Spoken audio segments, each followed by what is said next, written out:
Hello, hello, hello, everyone. Guess what time it is?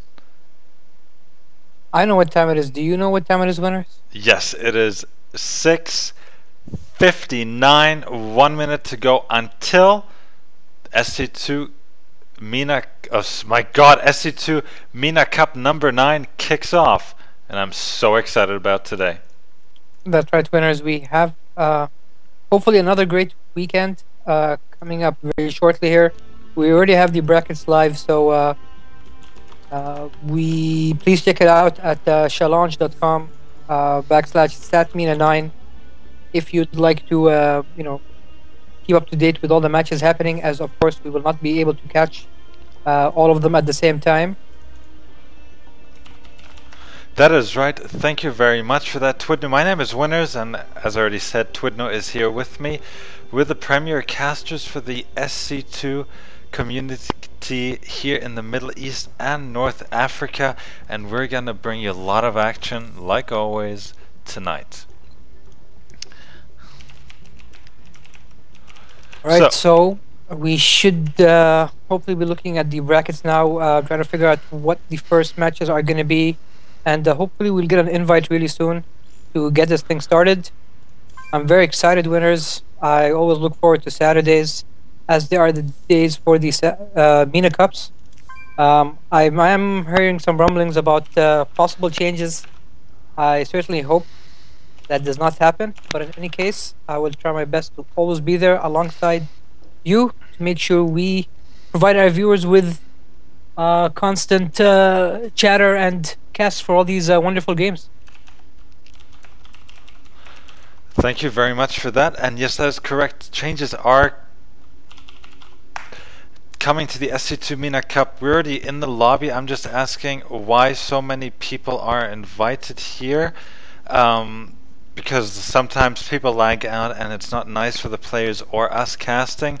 Kind of spoils the game, you know, and if there's this kind of critical moment, critical situation, and the stream lags or even the game lags, more essentially the game, it can upset certain people here. That's right, and I mean all the matches. I mean this one specifically is going to be casted, so for all the people who are trying to observe, why not join the cast and watch us live? I mean, you'll get to see all the action. You'll get to hear our wonderful voices at the same time. So it's a win-win situation. And for some reason, I got removed from the lobby. I guess he did not know I'm joining you for the cast winners. Yeah, I know. Magic Zerg is a new guy. I think he's from Morocco. Okay. Please make sure that I get an invite once again here.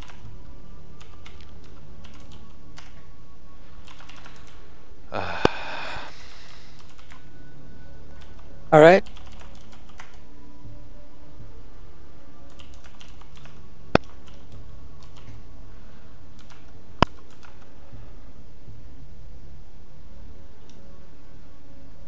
Wait, it's what is the matchup? It is what is Magic Zerg versus Chiari. Okay, so we're playing a second round match. Okay, that's not bad. That's okay. Yeah. That's just fine. Yeah, so we'll start this off with the second round match. It will be a Magic Zerg versus Carry. The races are... So it's a ZVP? Correct. Thank God it's not a mirror match, as I am not a big fan of those. Well, mirror matches, I enjoy watching ZVZ because the pure skill and control really shows through. But TVT as well, that's a chess game, but PvP, no, I don't like watching PvP. Surprisingly, winners, contrary to what you're saying, I mean, out of all the mirror matches, which I'm not a big fan of, I actually enjoy PvP the most out of the three. Really? How come? What is the deal? The thing with PvP, I mean, most of the matches of course end up being really short, so I find it very interesting to see what kind of tactics, fast kind of tactics, whether it's a 3-gate or a 4-gate or 3-gate robo or something like that, or sometimes players going for fast blink. and I always like to see the thought process or how the other player tries to counterattack. But I'll leave that for now. We do have the countdown. Our first match of the StarCraft 2 MENA Cup, number 9. It's Magic Zerg versus Carry. It's a second round matchup as EVP. I'm twdnewh, and joining me is Winners, and here we are on GSL Daybreak. That is right. Thank you very much for that. Daybreak, a nice large map to kick everything off. And, well, Chiari has loaded. The players have loaded. I have loaded. I guess you've loaded too. I guess it's Dan who's playing on his MacBook Pro. Most likely, that's right. Oh, Dan. So yeah, Magic Zerg, he's from Morocco. Chiari, oh my god. Where's Chiari from? Is he Egyptian? Oh my god, he's gonna shoot me after this cast. Anyhow, intros please, Mr. twdnewh. So on the top right corner of Daybreak, spawning as the light blue Zerg, it is Magic Zerg. And on the bottom left corner, spawning as the red Protoss, it is Chiari. Thank you very much for that. Have you seen many ZVPs on this map?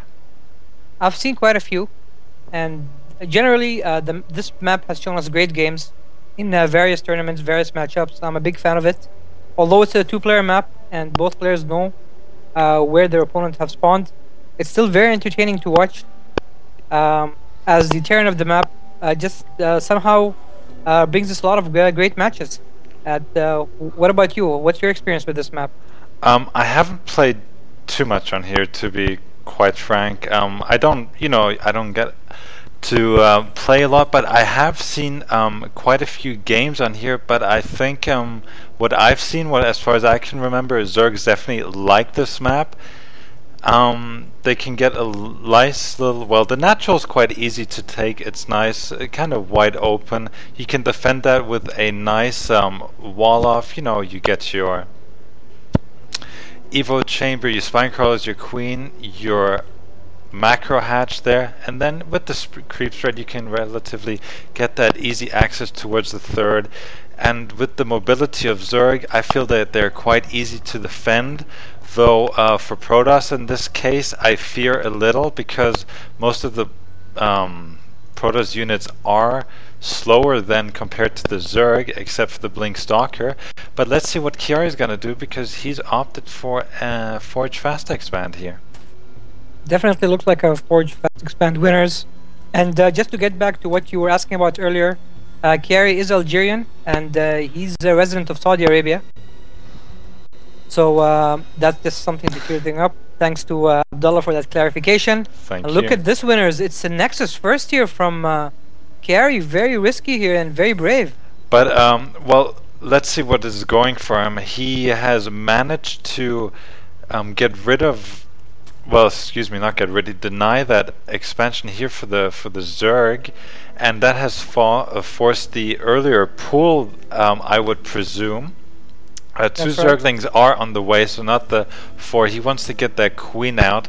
He's already mined, well, he's taken even his drones off gas. Sorry, I'm having a lot of time talking tonight, but this little probe harassment is doing so much here, which it'll have greater effect in the later game, but exponentially, the more that Chiari keeps Magic Zerg here at bay, as his probe is finally taken out by these two Zerglings, everything is going to be fine. It's very interesting to know that Magic Zerg has not scouted anything out of Chiari yet. Not even with the Overlord lurking at the on the bottom right corner of Chiari's base. And I'm sure that if he had seen Chiari go for that Nexus first, he would have probably considered going for some kind of early attack, roach timing or something, as he did go for a pull first. Yeah, that is good. Was that a pull first? Yeah, that was a pull first. Yeah. He did go for a pull first, whereas Chiari went for a Nexus first, which I think is extremely risky, because if the Zerg scouts that 9 times out of 10, they would go for a bust. That's correct, but again, the pull was forced because the probe was doing such a wonderful job here at the natural, but Magic Zerg is able, or was able, to get his hatchery down. Oh, but look at this, winners. We have a Zergling run by here at the natural going after probes, and only one Zealot here to defend, so those Zerglings will be here for a while, stopping any mining at the natural, which is definitely bad news for Kiari. That's right, economic loss here, even some harassment, maybe gonna do some damage on this hatchery. Maybe he could fend off with the probes. I mean, 4 probes and a Zealot against 4 Zerglings. We know who's gonna win that fight. But that's right, Metabolic Boost is already upgraded for the Zerglings, so they do have speed. Kiari trying to micro his Zealot here to try to get some more damage on these Zerglings. He does finally clear them off. Only lost 2 probes, I believe, so not much damage done there. 4 actually in total. Oh, 4. Okay, so not a bad attack, not bad at all. But again, I'd love to see Magic Zerg once he scouted that Nexus fast expand. I'd have loved to see him take a faster third. Unfortunately, that's not the case. He's decided to invest in roaches and could possibly be heading out to some kind of attack real soon here. Yeah, and we see Kiari here going for that early +1 weapons upgrade opposed to the armor here. Maybe he has some little timing worked out, let's see, but the Roachhorn has completed now. The Overlord will spot these 2 Zealots here coming in, and these 4 Roaches should take care of business here. Yeah, this attack, a nice little time by Kiari. He might be able to do some damage, maybe kill off a Spine Crawler, damage the Queen. But obviously, this attack is not meant to do much. Magic Zerg does cancel the spine and start a new one. Roaches now are out on the field, which means that the Zealots are forced to move back. And Kiari here only building his 2nd and 3rd, actually 2 Stargates here at his main winners. So looks like we will see a very heavy Void Ray and Phoenix play here. That's right, and now maybe we're gonna see some sort of attack. We have Roaches and Zerglings making their way across the map. Kiari threw up a 3rd photon cannon here, so I think he'll be fine. Even a 4th one now, 2 sentries to block off, and let's see how this is gonna go. Alright, Zerglings making their way in here, but are forced back. Roaches now only 4 of them though, so I do not see this. Okay, so 3 more on the way, 7 Roaches in total. He definitely has potential to do some damage here. Maybe even take out one of the structures, which would definitely hurt Kiari, as he's only on a single gate at the moment. Yep, a very risky play here by Kiari. He's supply blocked as well. 52 out of 52. The next pylon is only starting now, but I think his defense will hold. That's quite a blunder here, especially in this timing. If Magic Zerg decides to do some damage with these Roaches, Kiari will not be able to reinforce, so this small mistake, as small as it may be, might actually cause him a lot of damage here. But Magic Zerg still has not pushed out. Yeah, he's still waiting for more reinforcements. More Roaches and Zerglings making their way towards that rally just outside the Protoss Natural. And let's see what he can do, winners. Well, he has 5 cannons, 3 sentries, and the first Void Ray is already out. So I think Kiari is doing quite fine, but well, that is a lot of stuff here hurling towards him. 19 Roaches and 12 Zerglings here in total, and I think this is it. And what's funny is that the Zealot there is unchallenged at the Zelnaga Tower, so he has seen all these units rallied in there, which is why Kiari was able to defend here. But look like the Roaches have decided to go in here, and he should take out that fort before the +1 is complete, and he does. So no +1 for the gateway units yet, but those 2, 3, now 3 Void Rays will make short work of these Roaches, and I think Kiari has successfully defended Winters. Well, I do not agree with Magic Zerg making more Roaches here. He did 6 more Roaches, but he's thrown up his Hydralisk then. Poor choice for Magic Zerg here. I would have thrown up a 3rd hatchery in the time. That's right. A creep spread is okay, but could be better. Can be better. Yeah, that's correct. Right. So let's see. Kiari is down roughly 70 supply here. Spore crawlers as well as the Hydralisk then have completed, are on their way. There are a grand total of 3 plus 2 queens, so 5 in total. So I think Magic Zerg is going to fend off these 3 Void Rays just fine here. But he's definitely going to deny the third. The third's almost going to go down for sure. Magic Zerg should cancel here.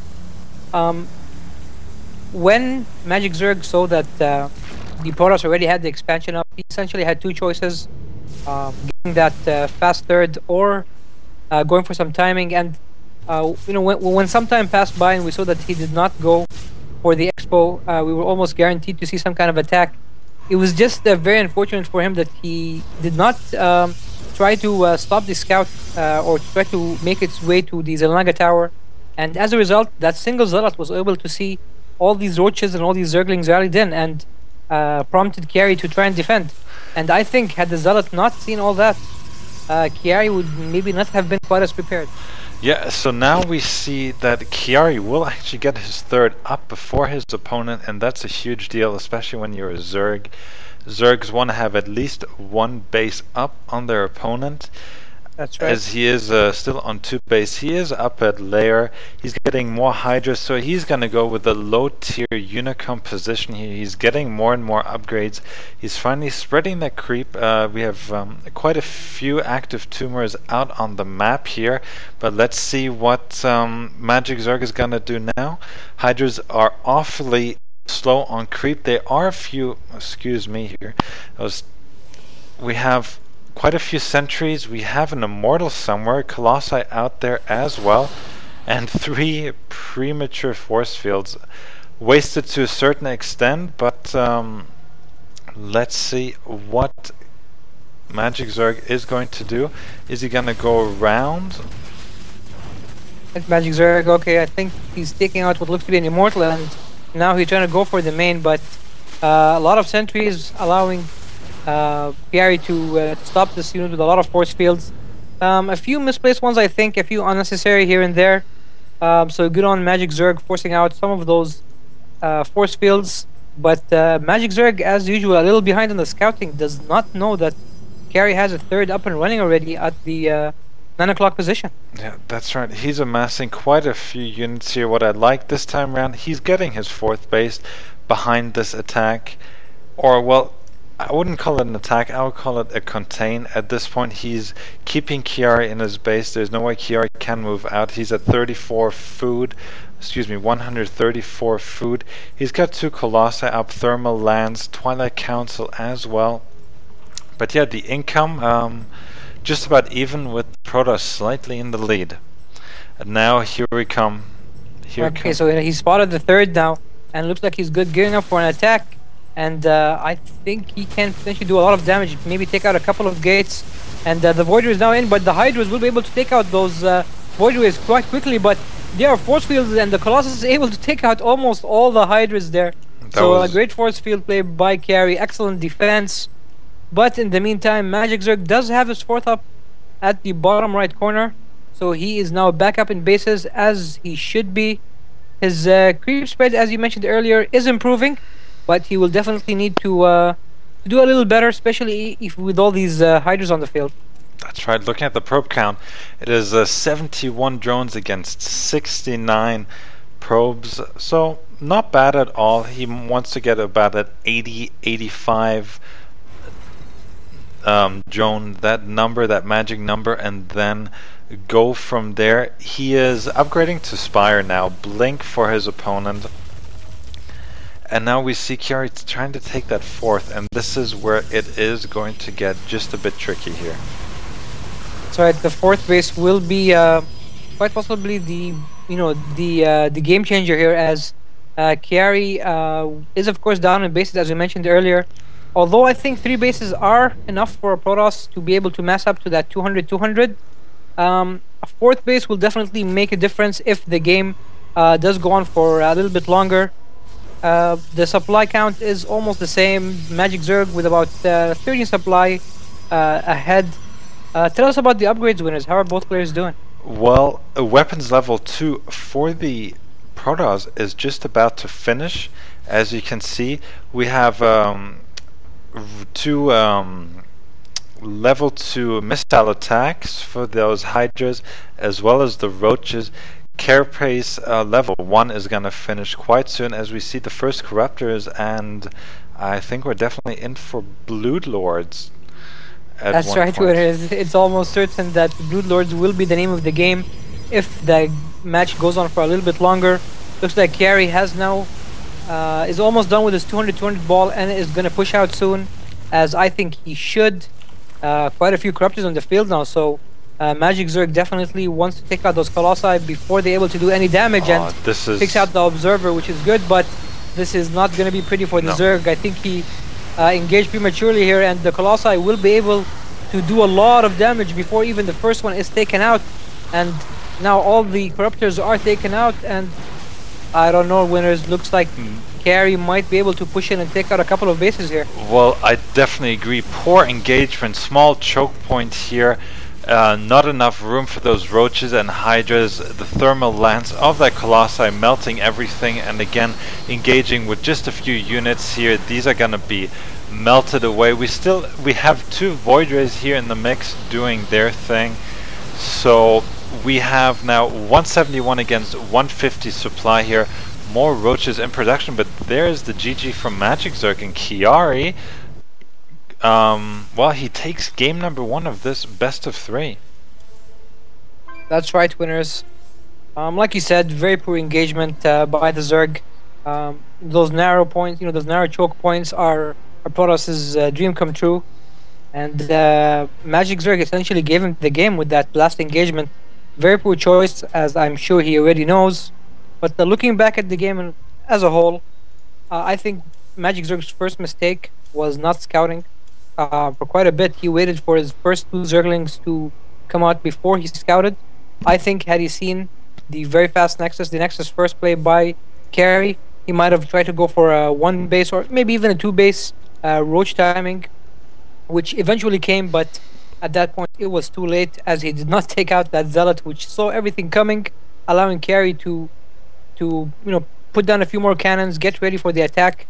And as you saw, winners, eventually the build-up came where Carey had enough Colossi to do a lot of damage, and with the engagement at the choke, it was lights out for Magic Zerg.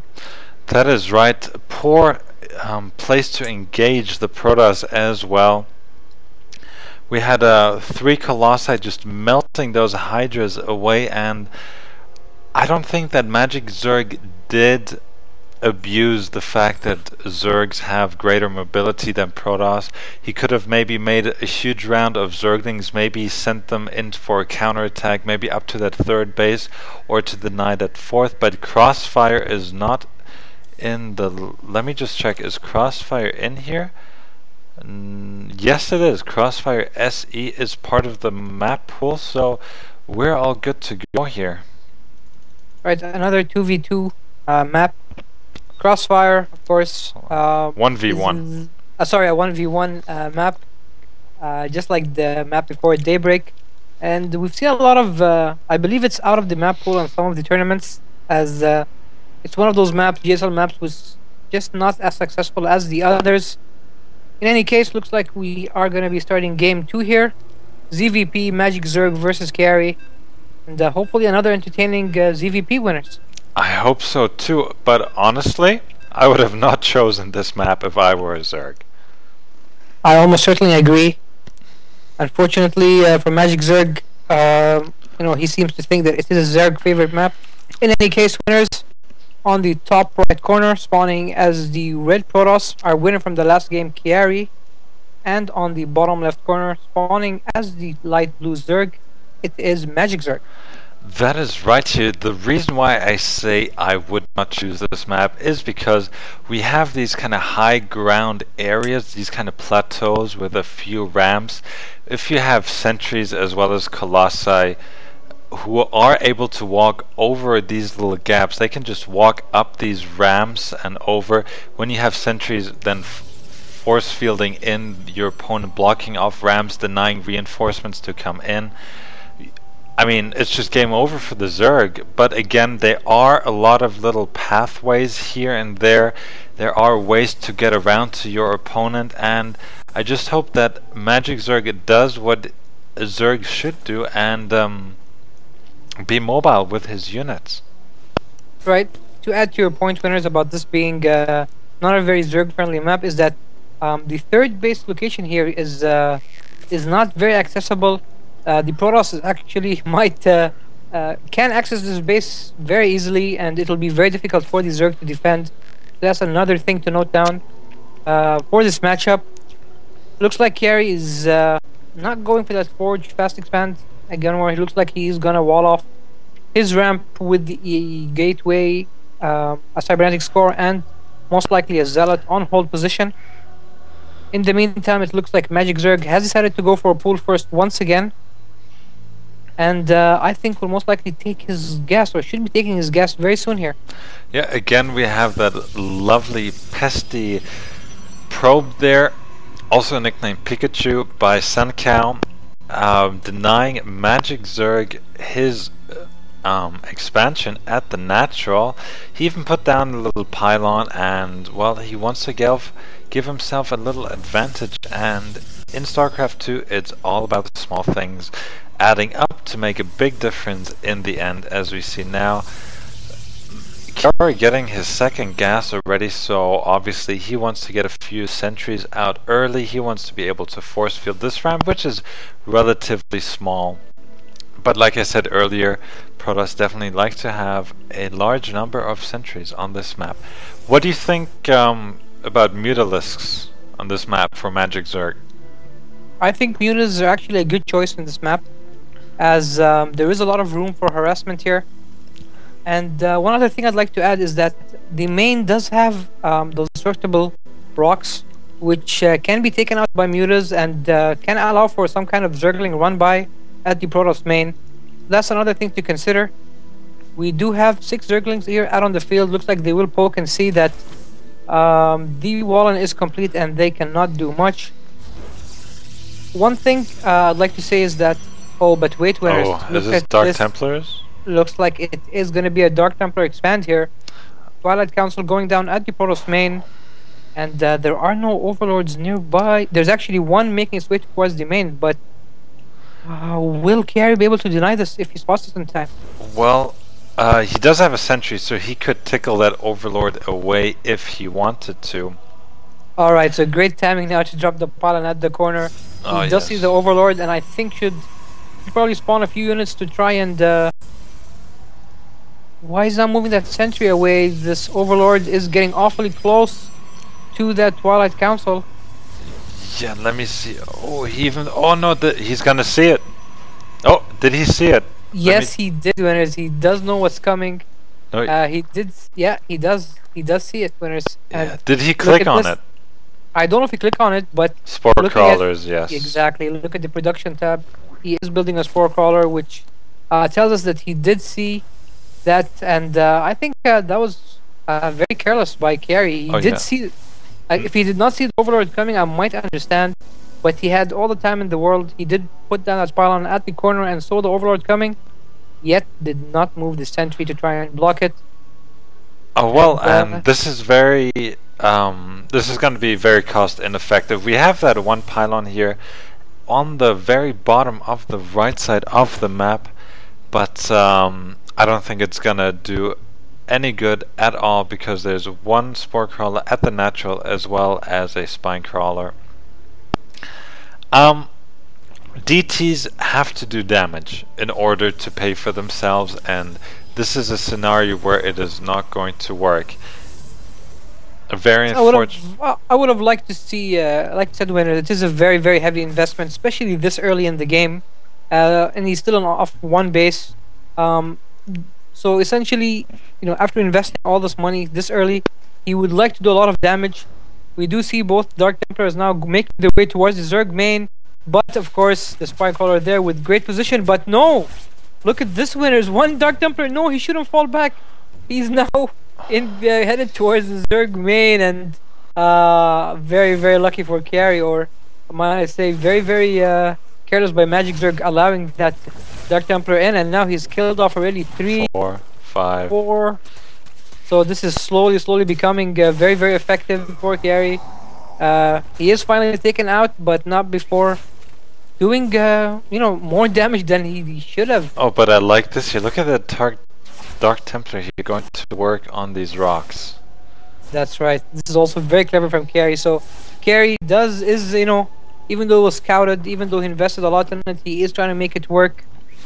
I think although Magic Zerg was smart enough to spot that and that timing, and he does send a few Zerglings now to try for a run by, but force field by Carey will stop it.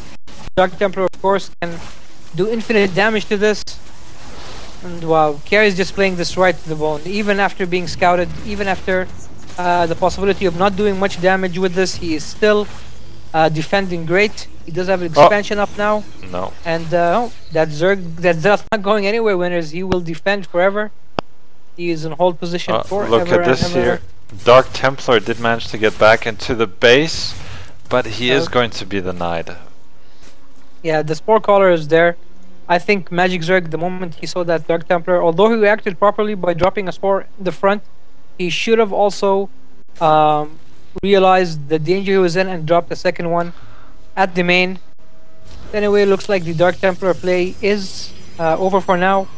Carey does have the second expansion up, and wisely morphing those Dark Templars into Archons now. Well, there's one Dark Templar out here on the map, maybe just for map control. They're very effective to hold these Zelnaga watchtowers.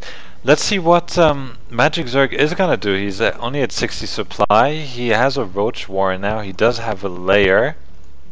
What's the drone count like? What's the worker count like for both players? 47 drones against 40 probes. So slight lead for Magic Zerg, but not as big as it could be. And that right, and most importantly, no third base yet. Nope. And he threw a lot of Zerglings away there, but they're run by roughly how many? 20-ish? 25? At least 20. At least 20 Zerglings fell in that engagement needlessly. It was great idea, but Carey's defense was just so good. He kept his Zealot there, which denied any access to the main, and he had enough sentries to constantly force field and prevent the Zerglings from doing any damage. Yeah, well, one Dark Templar was just taken out, and look at this here, very nice. Magic Zerg has no idea about this pylon here on the bottom side of the map, just where his third is going to be made, so a nice warping of Zealots can do wonders there, maybe to deny that third base, and, like I said, small things making a big difference in the long run. But look at this, winners. A Dark Templar was spawned in that location, so Magic Zerg should know that there is a pylon there. Or maybe he thinks that the Dark Templar was simply hiding there in the corner for some time? Maybe, maybe not, but he should definitely scout, and, well, again, he's not scouting He should enough. assume there's a pylon there. I mean, the unit essentially came out of nowhere. To be honest, I actually do not think he even saw that Dark Templar and the Zerglings going after it. I think he might have missed it completely. Oh, look at here, this is exactly what I meant. Dark Templar, 2 Dark Templars and Zealots. That's right. And now he knows for sure that the pylon is there, and we're almost guaranteed to see this third being cancelled. But no, Roaches make their way there on time. So it looks like the third will survive for the time being and will go up with no problem. So a little, slight mistake by Magic Zerg, but he did correct it by reacting properly and moving all his Roaches there to finally kill off that pylon and stop these Zealots and Dark Templars from doing any more damage. That's right. Let's have a look at how the upgrades are.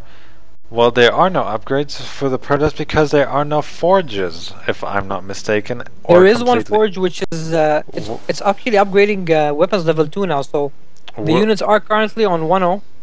Oh, there it is. It was hiding behind the warp gate at the natural.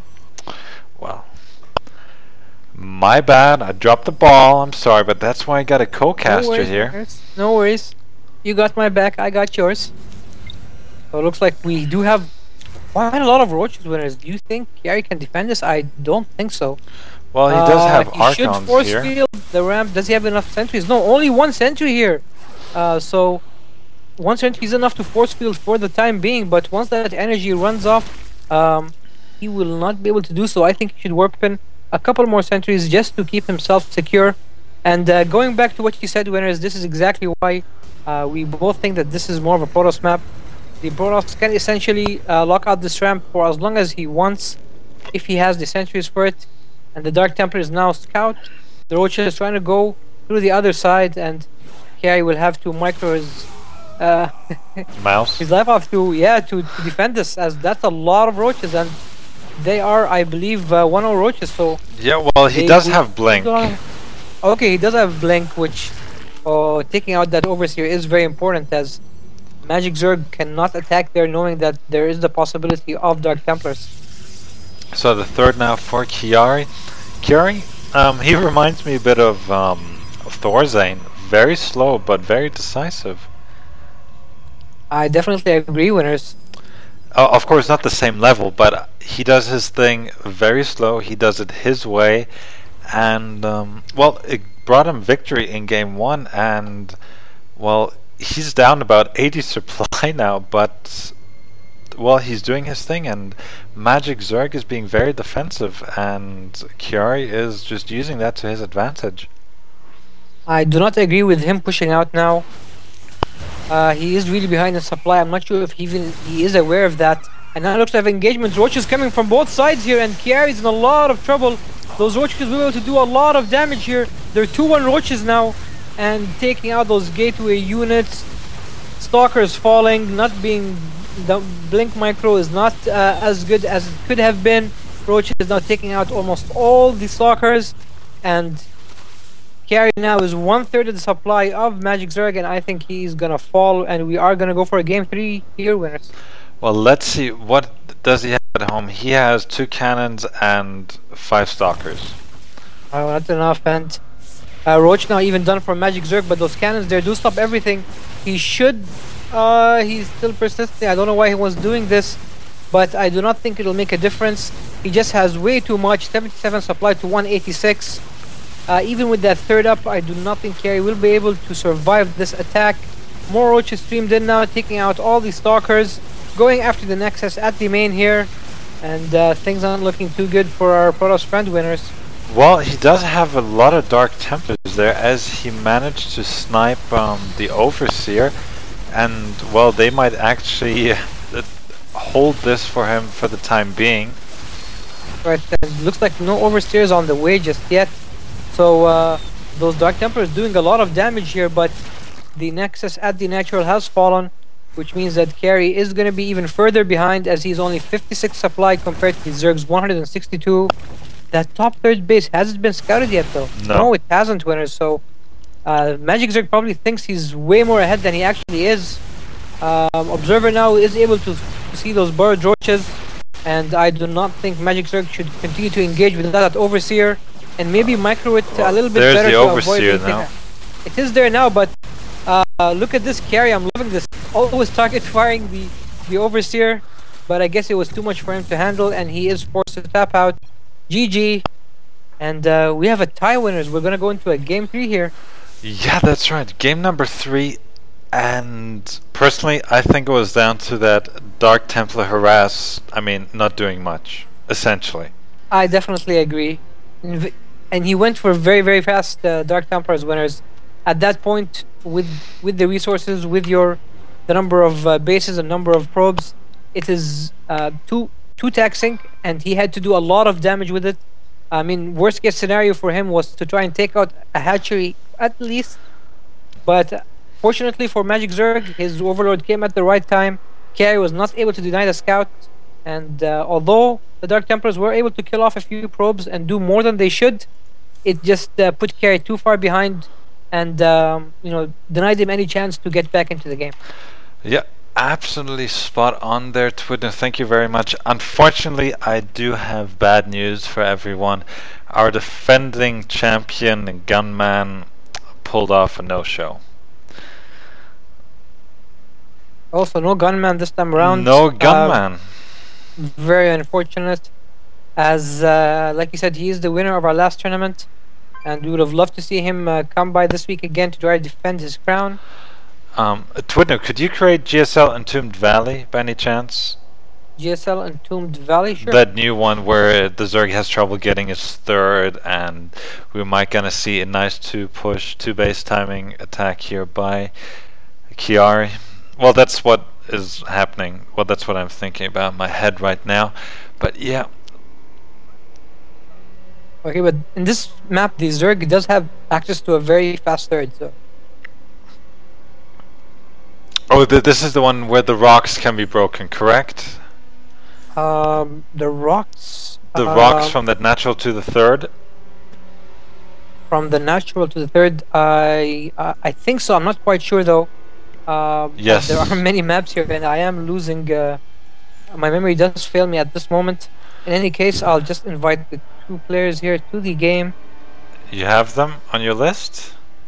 They're on the channel, so. Magic Zerg. Oh, 1 second, Gary. Okay. Thank you everyone for watching. My name is Winners. With me is twdnewh. This is the SC2 MENA Cup number 9. I'm in Dubai. twdnewh is in the capital in Abu Dhabi, and we're the casting duo for everything StarCraft 2 related in the Middle East and North Africa. Together we try to promote esports and of course make the world a better place. Please follow us on Twitter, that's SC2 MENA. We also have a Facebook page, and well, twdnewh, because his name is so random, you find him on Twitter, just twdnewh, twdnewh. I will spell it out for you in chat if you like. So yeah. And well, basically I am SC2 MENA. I'm the guy behind the whole community. Please join us on Facebook. But this is not a twdnewh. You need to make us Yeah, don't worry. I'll fix it up. Okay, there we go. Okay. We're just waiting for both of them to be ready here. I'll just make us referees and we should be good to go. Yep, I'm ready. Okay, so Chiari going for Terran, just to clarify on that. Okay. So we should be starting very soon here. Here we go, the countdown. TVZ this time around, Winners, as Chiari has decided to go. Oh, as no, Protoss, okay. yeah. He did finally switch. He was Terran for quite a bit there. Good to see that there won't be any of that kind of play. So, the best of 3 is going to come to a conclusion. Here we go. StarCraft 2 MENA Cup number 9. Winters and twdnewh here. And in the top left corner, Chiari as the purple Protoss. And on the bottom left corner, the winner from the last game, tying up the series 1-all, is the blue Zerg, Magic Zerg. And there's a pause. Okay, so, okay, good to know that it's nothing, no lag or any of that kind of issue. Looks like Magic Zerg maybe just it's needs the to take phone. a second. Yeah, Maybe it's the phone. Maybe it's the door. Maybe it's the brother or the sister. Maybe, Winners. Yeah, maybe his... Okay, there we go. Maybe his table broke. I don't know. Maybe his keyboard stopped working, but then he wouldn't be able to type. Maybe his mouse stopped working. Maybe his monitor went off. Maybe his sound failed. Who knows, Winners? It could be an infinite number of possibilities. And is it going to be another Forge Fast Expand by Chiari? Yes. And looks like it will be, Winners, as that probe does decide to drop that pylon just outside the main, indicating to us and the viewers that it will be a Forge Fast Expand. And I'm not sure if Magic Zerg will go for a pull first once again, or maybe decide to try his luck, as that probe will be lucky enough to get that scout fairly quickly here, heading out to the correct base first. So yeah, the probe is gonna get a leg up here on his opponent. He'll know exactly where he is. He's seen, hopefully, has he seen the gas first? Yes, he did see the gas first, so he knows nothing is gonna be heading his way for some time. So he himself, he can get prepared. He's gonna drop his forge before he finally will put down his Nexus. Yeah, Nexus will be coming very soon here, and this is looking more like the first game, except that the Forge is before the Nexus. And looks like Magic Zerg is going the way of most Zergs these days. Absolutely no chance of going for a hedge first against the Protoss. And I do think that's a good idea, especially considering Kiari discount him very quickly. Yeah. Nice though here. He's gonna get a full scout once again. In the meantime, Magic Zerg could have used another drone to go down the ramp and put down his hatch, but Kiari again, he's gonna put down his pylon there as Kiari starts his own nexus here, so again he'll have his expansion up before his opponent. Always a nice thing to do. Always a great thing for the Protoss, and even better, I'm liking that this time he decided not to cancel the pylon, which means he will force out Zerglings and occupy their time in killing that pylon. Meantime, he is getting his wall up as the gateway is now in place. Cyber Core will be coming down soon after for sure, as another pylon is dropped at the front here. I'm surprised he didn't go for a second pylon to completely wall off that at the entry point. Well, I'm sure he's gonna put a cybernetics core there. Okay, so Cyber Core will and then a zealot. The ramp. Yeah.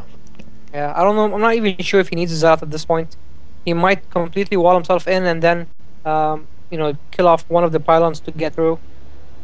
In any case, look at this one. There's quite a few Zerglings by Magic Zerg. I'm surprised. Oh dear, this could be GG. This could be, but no, the... Is there a gap? Yes! Oh, you're right, Winners. There is a gap there. There is a... Oh Zerglings dear. will make their way to the main. Big blunder by Carry. And these Zerglings will go to town on those probes, man. Well, yeah, a lot of economic damage will be done here. Right. Let's see how... He has dropped his expansion, and he is denying a lot of mining. I think Carry should move those probes toward the expansion, but he is deciding to engage. And those Zerglings, I think they're all there except for one, so a lot of damage by Carry. He's absolutely not mining, mining maybe 5-10 minerals per minute here, which is definitely a big, has significant impact, especially this early in the game. That's right, he's going after more probes here, and he's doing a wonderful job here, Kiari. Magic Zerg is. He shouldn't have engaged that zealot. He could have kept a few more in place, and now, well, Kiari has walled off, but he is quite far behind. To say the least. And now, well, he's getting a second cannon there, but the Roachhorn is on its way. Magic Zerg, he's gonna be able to drone quite a bit here, get his economy going, as he was able to pick off 7 workers there in total, deny mining time, and I do not agree with the spine crawler right now. There's no way that Kiari would move out, save the minerals, save the drone, and... Yeah, very surprising for Magic Zerg. Again! Oh my god, the Zerglings do make the way to the main again, and I think very wisely Gary this time decides to move all his probes towards the natural. Something I feel he should have done the first time around but didn't. But now those Zerglings will be able to take out the Nexus, and I think this is lights out for Gary, as he's only 17 supply. He's got 13 workers compared to 35 for his opponent.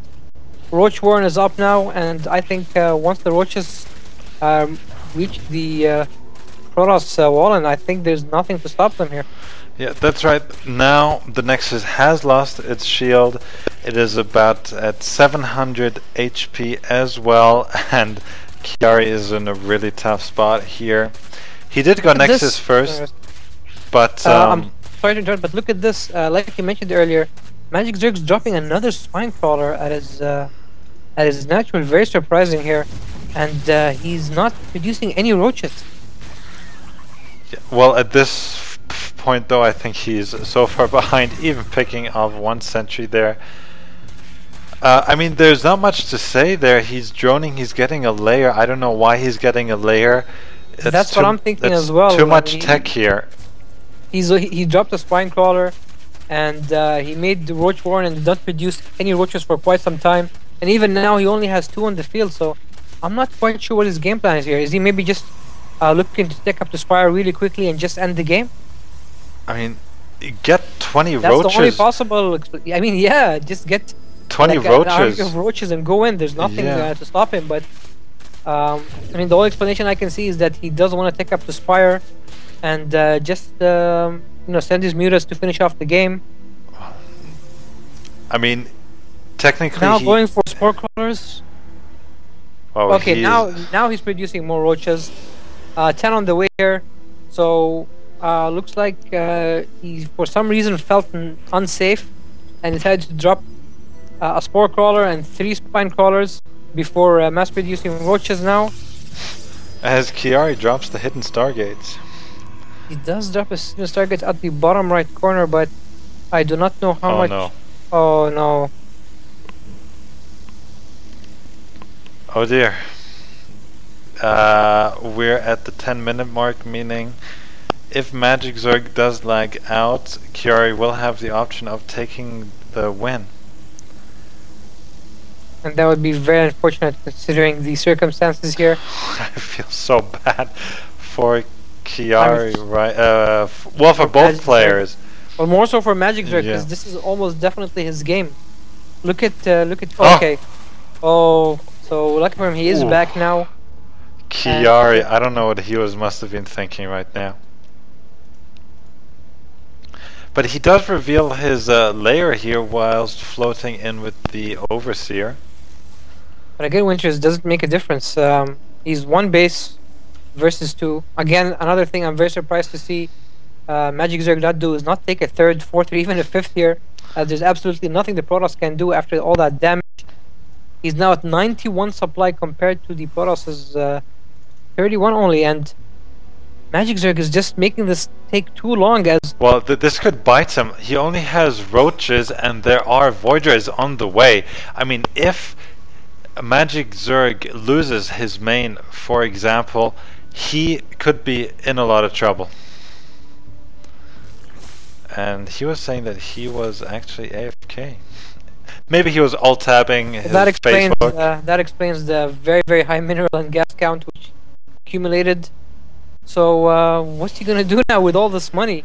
Well, he does have a lair. I mean, he's getting a lot of roaches, and well, he now is breaking the rocks to the 3rd, so he wants to get a 3rd. And I'm sorry, he's giving Chiari a lot of time to come back. He's getting his Nexus once again. He has a decent income. I mean, his natural is saturated, and those 2 Stargates here on the side, they might pay for themselves. He does start to produce 14 more roaches now. So, I mean, even if the Stargates come into play winners, I do not think they'll be able to do enough damage. Magic Zerg now taking 3rd, 4th, and 5th base, as he should have done about 5 minutes ago. Or maybe even finished the game 5 minutes ago. This has been a very, very strange game, to say the least. Roaches now finally making their way towards the Protoss base. Looks like he will go through the backdoor rocks. And there's absolutely nothing Chiari can do to defend this. And even with the 4 Void Rays, once they reach the Zerg main, Infestation Pit is already up. And Magic Zerg will eventually be able to defend this. But let's see now, great force fields by Chiari, but more roaches now coming through the front. Take out the first cannon, going after the Cyber Core now. And 149 supply against 50. Not much can be said. Nope. The roaches will take out everything. There's the supply block, and I'm sure, well, Magic Zerg knows now. He's wondering, why is there not more stuff? Spore crawlers are going up. Hydralisk then on the way, more, well, another queen, and so let's see what these Void Rays can do here. Absolutely nothing winners, I do not think. Okay, Chiari does escape with a few, but no, very smartly, Magic Zerg does chase out these probes. He does not want them to be building any more buildings anywhere else. Roaches now will kill off the 2 geysers, go for the main, kill off the pylons and any other structures. And Chiari will be defeated, as he is only with the 18 supply now. And even with the Void Rays taking out those hatcheries, it does not make, any difference at all. No. So here's the engagement. Nice transfuse here. 3 transfuses. And yeah, I mean, Chiari does build another Nexus here at the right, but Magic Zerg with the roaches spots it, and Chiari with 15 supply, and no units on the field is out of this tournament, unfortunately for him. Yeah, unless he pulls off the miracle of the century, which is technically impossible. I mean, Yeah, he's the trying. Void Race did take out the 3 bases. That's a little win for him, and he will eventually need to take up to other units to be able to take the Void Rays out. But once all the buildings are dead, winners, Kerry will be defeated here. Yep, that's right. The Roach is going after the starport after killing off that Nexus. There's nothing left for Kerry, and I do not know why he hasn't tapped out yet. This is just delaying us from any other games, but we do have to play it out. The last starport will be taken out now, and it will be over, winners. Yep, that is right. Now more roaches coming in here. These Void Rays are doing their best. They're getting a nice kill count for Ire, but I mean, there's the GG here. Last pile being taken out. Good luck from Kiari, and the Magic Zerg, the newcomer, is going to advance to the next round. That's winners. Great comeback by Magic Zerg. Although there were quite a few mistakes in all 3 of the games, he did play well. And in the last game, we were a little bit surprised with what exactly was happening, as he did get his Zergling run by inside, killed off, stopped all the mining, killed off the Nexus, but still did not decide to go in and finish off the game. In any case, it took a little longer than it should have, but it eventually happened. Very unfortunate for Kerry's wall not to be completely sealed and allow all those Zerglings in. And something as small as that, winners did end up winning the game for Magic Zerg. That is absolutely right. I just had to alt-tab real quick because I need to update the brackets here real quick. Okay, in the meantime, I can give some of our viewers some of the scores from the other matches which they must have missed. In the first round matches, looks like Overstrike did take out Deathrise 2-0, and should be facing Gunman in the second round. Unfortunately, Gunman will not be making it, so Overstrike gets an automatic bye to the third round. In the other first round matchups, it looks like Seraphim has did win his match against Wolfman 2-1, and will be facing off against one of the powerhouse Terrans here, Van Mezian, in the second round. Stim took out Rupture 2-0 in the second round matches. Dan took out Kigwa 2-0. Kasai took out Deso 2-0 and will be facing Overstrike in the third round. And in the other third round match, we will see Dan versus Bulletproof, which is the match coming up next year at the StarCraft that is MENA right. Cup So number that's 9. Dan Cake versus Bulletproof. Both are from Lebanon. Both are past champions of the Cup. And funny enough, they need to play each other in the CYAC Global Online Tournament as well. So I'm just going to say whoever wins this match wins the CYAC match as well. Just to give them winners, in other news, looks like Gunman actually will be making it in time for his match. So no way. Yeah, he will be making his match, so Overstrike will not get it by to the third round. He will be facing off against Gunman in the second round. So that's what's happening.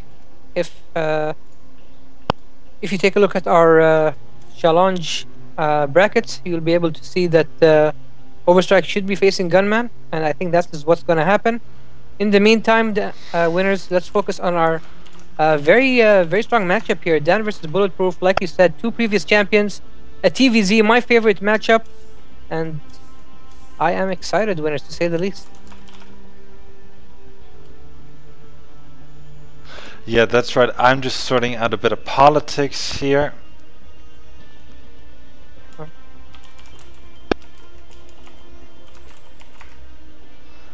So yeah, never mind. Hate politics. The countdown has started here, and yes, Dan Cake versus Bulletproof. It is very unfortunate that these 2 great players have to meet so early, but that is the way it is. But thankfully for our viewers, this is going to be a match of a higher caliber. Both these guys are masters, just like us. Just like us, winners. In the top right corner, one of our previous winners here, the blue Terran Dan Blue. Cake to be and the purple Terran. Sorry, I keep getting my colors mixed up. Please excuse me for that. In any case, his opponent on the bottom left corner is also a previous winner, our red Zerg Bulletproof. Yeah, that is right. So let's see. Dan, he's a great Terran, although he plays on a MacBook Pro. I don't know how he does it, but that's the way it is. I can only imagine how much better he could be with the proper equipment. Yes. As I am one of those people who do believe that equipment can make quite a difference in your in your style of play and even in your abilities and especially your mechanics. That is right. One thing to point out here for Dan Cake, he is in a way a very greedy player, which has cost him games. Sometimes he does not scout enough. Sometimes he just wants to get his early expand up and gets punished for that. Otherwise, he has great decision making, great drop play. He always loves his tanks. He puts them in great positions, but again, he doesn't scout all that much, and that is a huge problem, as StarCraft 2 is based around information, and the more you know about your opponent, the better your chances are of winning and making the correct decision at the time. But it is pretty standard here, as my mouse goes a bit crazy. Excuse me for that. Hatch first here for Bulletproof, which will be scouted very late. Well, not very late, but too late. The SCV is making its way now, so not a very, very late scout as we predicted. In any case, one other thing I'd like to add, which will definitely factor itself into this game, is that these two are friends and they do play each other quite a bit. So they are very familiar with each other's styles, and we've seen this does have quite a bit of impact on how the games usually end up. I mean, they're both very talented players, but I think knowing your opponent a lot could sway the game in your favor quite a bit, or even against you quite a bit. And looks like Dan here is going for the factory, so we might be seeing a Hellion expand, I guess. I mean, he loves his little Hellions. He gets about 2 to 4 and then switches into siege tanks. But yeah, like you said, teammates do know how one plays against each other, and there are small things that they pick up on that no one else will know, but they will know themselves that okay, he's doing right. That we saw a bit of that in the GSL. I believe it was OGS Curious playing OGS 4GG. Okay. I believe, please guys, don't quote me on this, please correct me in chat, and on this very map, he put down 2 proxy Rexes near the third here, and he's Startail Curious, isn't he? Oh my god, I'm getting my things mixed up here. Oh, and our first mistake of the match winners. Tell me. Dan, unfortunately, missed the factory landing. Oof. He did not get in the reactor, and they already started producing the first 2 Hellions, which will not be coming out at the same time. So, a small little mistake here. And as we predicted, it will be a Hellion expand as he is building his second command center. Bulletproof, in the meantime, is about to get a speed upgrade on his Zerglings and is building a spine crawler just outside his natural. That is right, thank you. So sorry about that little I'm got my the teams mixed up there. Of course, Curious is on Startail, and as I said, his opponent, who is a teammate of his, he put down 2 proxy Rexes on this very map near the third base on the left hand side, and he scouted it at the very beginning. So these are little things that only these guys know about because they play each other so much, and Curious was able to win that match. That's exactly what I was talking about, winners. Knowing your opponent really well definitely is a factor to consider in the matchup. Dan, with that clutch supply move, does prevent the Zerglings from going in and scouting everything. Second barracks on the way here, and Stim being researched. In the meantime, not much really happening at the Zerg base. 24 Zerglings though in the making, so Bulletproof might be worried about some kind of attack coming or is maybe planning his own attack very soon here. Well, he does know the Hellions are out on the map. He does have speed, so if he gets a nice surround, he will be able to deny. And very nice here, moving forward, the Zerglings denying Dan from getting rid of those creep tumors. 1-0 for Bulletproof. I like. Very nicely done. Right, that's of course something which is very important in this matchup. Terran should always try to poke a bit with Hellions or Marines to try to take out creep tumors here and there. And Bulletproof has done that very well here, as he is scouting around with a lot of Zerglings here. Just want to make sure that nothing fishy is happening. Is that a run by? Looks like it might just be as there's nothing stopping the Zerglings from making their way towards the poor main. decision making here. I'm surprised he's going for the bunker. He should actually go inside and try to do damage in the main, but looks like he might just have enough. If he takes out a tank, then this attack will be more than worth it for sure. And looks like he might just do that. He does take out the tank. Gets another Marine. Oh no, he even gets in and denies the wall. And very unfortunate for Dan, and great move by Bulletproof, taking out a lot of Marines. And these Marines are on move command. Oh no. Oh, this is Dan Cake is back in the Stone Age. He's definitely, he losing that first tank definitely is a lot of hurt for the Terran. And he essentially, has to restart any plans he already had. Something like this can absolutely demolish your timings, demolish your build orders, which you were planning. And looks like Bulletproof trying to push his advantage here, running in more Zerglings here, taking out yet another tank and going after some of the SCVs. And Dan's in a lot of trouble, winners. He definitely is here. I mean, this SCV mule train is going to go down. Mining Look time. at this, a lot more Zerglings are being rallied in, and oh, this is July Zerg here, what I'm seeing. He's just going to continue rallying, and there's nothing much that Dan K can do. Behind this, maybe Bulletproof can get his third base up and going. He already has his macro hatch. Have been observing too well. He's getting a hive as well. He's scared of any Banshee play. That's why he's getting spore crawlers here, but very nicely done by Bulletproof, and he's definitely in the lead here. Right, I'm surprised he's not trying to do a little more damage with his Zerglings, trying to maybe kill off this command center, as he is doing that now. Command center, but is being lifted off, so no damage from them. But like you said, winners, Dan is in a lot of trouble. He's now down to only 46 supply compared to Bulletproof 69. I'm surprised Bulletproof has still not taken a third, as I think he should. The Zergling attack has been very successful for him, and this is his chance to fall back, take out one or maybe even two bases, produce more drones, get more upgrades, and wisely choose his tech path. That's right. Let's see. The starport is being built near the factory, and Dan loves his Banshee play. Spore Crawl is already out. The layer is there, so the Overseer can be made. Let's see if the building swap does occur, because Dan loves his Banshee play, and Bulletproof knows it, but no reactors. So medevacs are going to be the course of the day. And right, still he definitely needs those medevacs. I think Dan essentially realizes that he has very little chance of coming back into this game. But I'm surprised Bulletproof is not a lot more up in supply. I guess he wasted a lot of resources on a lot of those Zerglings, which are now idle, doing absolutely nothing. He is now taking his third base. We do have an infestation pit. And am I seeing things right, winners? Do we have two layers? Do we have two layers? Yes, one layer, two layers. Yes, two layers. So,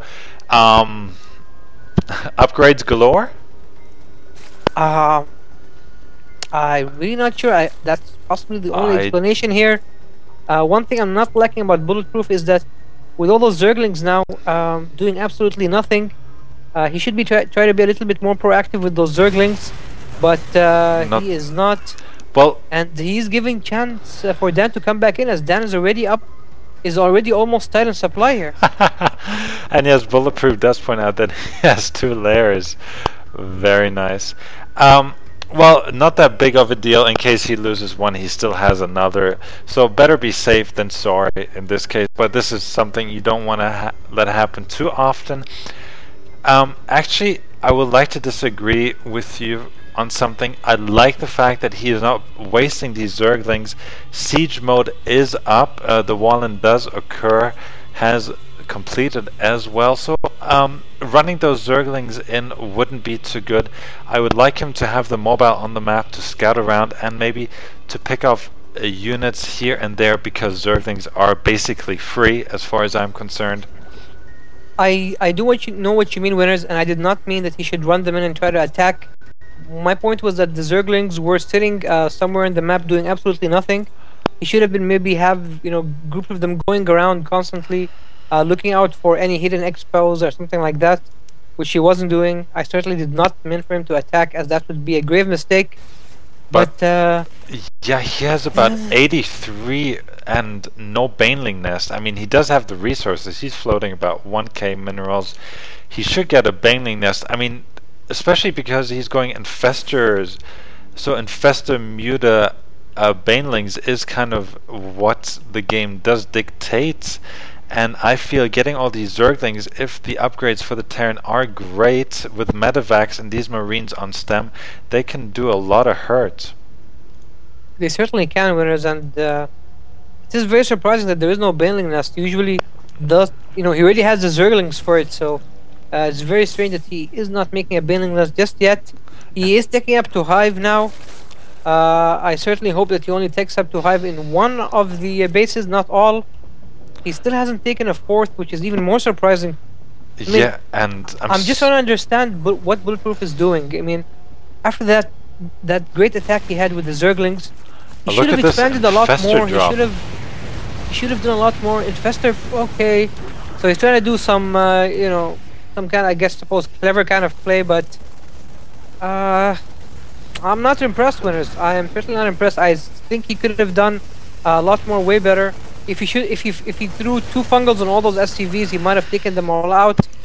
And I do not think losing 2 infestors, the amount of damage he did, 4 infestors, sorry, the amount of damage he did was worth it. No, absolutely not. And he is up to 116 Zerglings, but only 62 drones here. Not impressed. Still no signs of a Baneling Nest. No, I don't know if he just forgot about it, but now there's the Ultralisk Cavern, as well as all the other upgrades here. I mean, he does have the Overlord drop upgrade, the Eventual Sacks. He could go for Baneling jobs if he'd like to, so this is definitely something I'm going to ask him after the game, as we have a huge clump of Zerglings now here in the middle of the map. He certainly doesn't want to go with those Zerglings in that narrow choke point. Those siege tanks, a few voids would take them all out. I think at this point he's just trying to accumulate enough Zerglings to do exactly that. That is ugly. He does get a surround on all the Marines. Dan does save some of them, but he's now about 25 supply behind. And the only explanation I can think of for all those Zerglings is to provide support for those Ultralisks. Ultralisk Zerglings is a great combination, even better with a couple of Infestors tagging along. Looks like the 5th base for Bulletproof is up. Dan trying to take his 3rd, but the Zerglings will be able to spot it and deny it here. Yep, there's a beautiful around, and so many Zerglings, and Dan should lift off, and no, he does not lift in time, and Zerglings do take out the command center. And oh my god, the SCVs are still ready. There's the SCV train. No, he misses it, does not decide to go back. There's one Zergling there spotting for it. Yeah, I guess he did not have his eye on the map at that moment. Nope. Could have taken out around 20-30 SCVs very easily here. And looks like he's looking to take out that clump of units here. Will he go for it? Looks like it, but no, he should fall back. Look at his bird infestors. Bird infestors here, and very nice infested Terran play here, as the tanks are forced to damage each other. Lots of splash damage, taking out one tank, especially considering it was a free attack, as the infested Terrans only use up energy and nothing more. And here we have Winners. Ultralisks are out. 3-3 is about to complete. And once that happens, with the 200 army, the Zerg will almost definitely attack and finish off poor Dan, who has really been on the back foot this entire match. Yeah, and Dan Cake has his 3rd kind of just hanging out there, which is now spotted by Zerglings. These mules will be denied. unfortunately, and yes, SKMC. For those guys who haven't heard here, but let's talk about that after the battle. We have Ultras here coming in. Ultras are not being supported. Oh, there are ghosts out there and they're sniping away, but that is it. Dan Cake down 1 game against his friend Bulletproof. That's right. So that game went on a little bit longer than it should have been. I guess Dan felt that he had a chance to come back, and for a while there, I thought he might have. But Bulletproof was just taking a lot of damage, very, only using Zerglings, which are very cost effective. Looks like our second match will be on GSL dual site. Dan not wasting any time here, starting the next game. Yep, that is right. Dan ain't wasting no time. I'm here, you're here. Dual sites Right. is the map. Dual sites. Banshee play. I would tip my hat for that. I don't want to make any predictions, but what I know of Dan, what I've seen from him, what he likes to do, there's a good chance. As a Bulletproof asks for 2 minutes, so 2 minutes, that will give us a chance just to relax a bit. So winners, this is the second match in a row where we have Zerglings, an early Zergling run by, essentially dictating the rest of the match. Yeah, that is. Chiari suffered that. Of course, Chiari's case was much more damaging, but even in this case, a short, a little Zergling run by can do a lot of damage. Dan lost that first tank, a few SCVs, and a couple of Marines very early, and essentially gave Bulletproof complete control of the matchup. Although I was not very happy with some of his decisions, like not taking a lot of bases over the map and not going for any kind of baneling play. Eventually, the sheer, raw numbers were too much for Dan to handle. That's right. Am I still there? Can you hear me? Loud and clear, winners. Great. I thought I pushed the mute button again. That sometimes happens, and then I end up talking for 2 minutes to myself before someone actually points it out to me in chat. Or if you message me, of course, that is. To what you said, yeah, he definitely overmade Zerglings as well, as because he did not saturate his bases quite sufficiently. He did not have the sufficient number of drones on all his bases to get that economy going. He could have gotten a fourth. He had absolute complete map control, but this is the difference between a Masters player and someone playing in the GSL, because those guys, well, they just spoil us to bits. Definitely. Let's not forget the two layers. The 2 layers, no baneling. So Bulletproof, maybe he was thinking about something else. Maybe he had something special in his head. Maybe, I don't know. If you're on TV, if you have, the two of us casting on the internet, maybe you're a bit nervous. Bulletproof says he's a bit nervous from time to time, but there's no reason for him to be nervous because he's a champion, and I'm sure he would like to reclaim his title as champion. That's right, winners. Since we have a little short break here, maybe you can update our viewers on what is happening in the other matches. So it looks like in the second round matchup, Gunman was able to take out Overstrike 2-0, which nets himself a spot in the third round versus Qusay. Of course, the other third round matchup is the one we are casting now, which is Dan versus Bulletproof. In the meantime, Stem did defeat Rupture to reach his third round, and we are waiting on Mazian and Seraphim to finish off their match to see who will be facing Stem. Magic Zerg also looks like we have one of our first round matches which haven't been played, winners. Ralphie versus Medivac, or maybe it was not updated in the brackets. I do not know. Well, Ralphie is in game. Ralphie is in game. So he might be playing his match. In the meantime, though, GSL dual site is being loaded up. Game 2 of this TVZ, Dan versus Bulletproof. I am twdnewh, and joining me is Winners, and we are casting the StarCraft 2 Weekly MENA Cup number 9.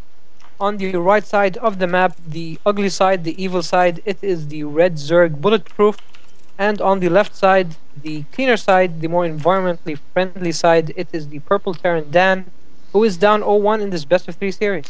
That's right. I just had a couple of issues with my hotkeys, but it's all good. I kind of pressed the wrong button, what sometimes happens here. But yeah, like you said here, good versus bad. The Zerg spawning on the evil side, and of course then the Terran from Lebanon. Probably Lebanon's best Terran, as far as I'm concerned, what I've seen at this point. Let's talk about the match here. Nice little matchup we have here. Bulletproof going for a gas first this time. No, he's not. He's going for a little extractor trick, which actually tricked me as well. Maybe a hatch first from Bulletproof here, if I may be so bold. Although he might think to himself, okay, I'm up a game, I played well, Dan is down a game, so it's for Dan to take a risk to make something happen. Bulletproof can play a standard game if he chooses to do so. Very well said, winners. It'll be interesting to see what kind of decision he makes.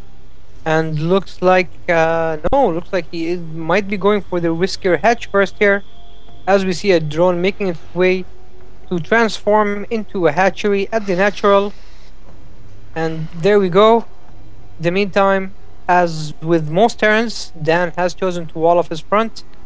He is taking a gas, and very standard play so far from him, as we will see the first Marine being trained very soon, and the command center being formed once the Rex is complete. Yeah, a little mind game going on here. Bulletproof asking Dan, please no Banshees. Maybe he doesn't like Banshees, and well, both of us are Terrans, twdnewh. Banshee play, man. I love Banshees. Actually, I can't remember the last time I used the Banshee, to be quite frank. Really? I almost open with it all the time in my TVTs. Really? Does it catch your opponent off guard? Occasionally, I usually try to hide it somewhere around my base so it's not spotted easily. And I do sometimes catch... you know when I love it? I love it when I do Banshees and my opponent tries to do a one base all-in kind of strat where he pumps out tanks very quickly and a couple of Marines and tries to siege up next to my main. And at that point, I have two Banshees. He will not have more than one scan, as he's dropping down mules to get up, his resources, considering he's only on one base. And I simply take out his entire army and then send a few Banshees over to his main, kill off more SCVs. So it has worked for me quite well sometimes, but sometimes I do get scouted. Unfortunately, engineering bay goes up, and you probably know the sad story from there. Yep, I do. But back to this game. Looks like it's second refinery is being taken after that gas. Dan making sure to wall in here, as he does not want to repeat from the first game. And Yes. do you think it'll be... I do not think... Yeah, it's most likely going to be siege tanks here, I think. Maybe a couple of Hellions first, but siege tanks definitely the name of the game. Or possibly Banshees, as he is dropping starport here. I think, as far as I can see, this is going to be an early stem timing attack with medevacs, as far as I'm concerned here. Oh! And there's the stem. Okay, so looks like it's gonna be some kind of timing attack by Dan Correct. here. Oh, but no, he allows Zerglings into the main once again, and when that Zergling see enough, he does see two gas and the factory, so he does suspect something is incoming here.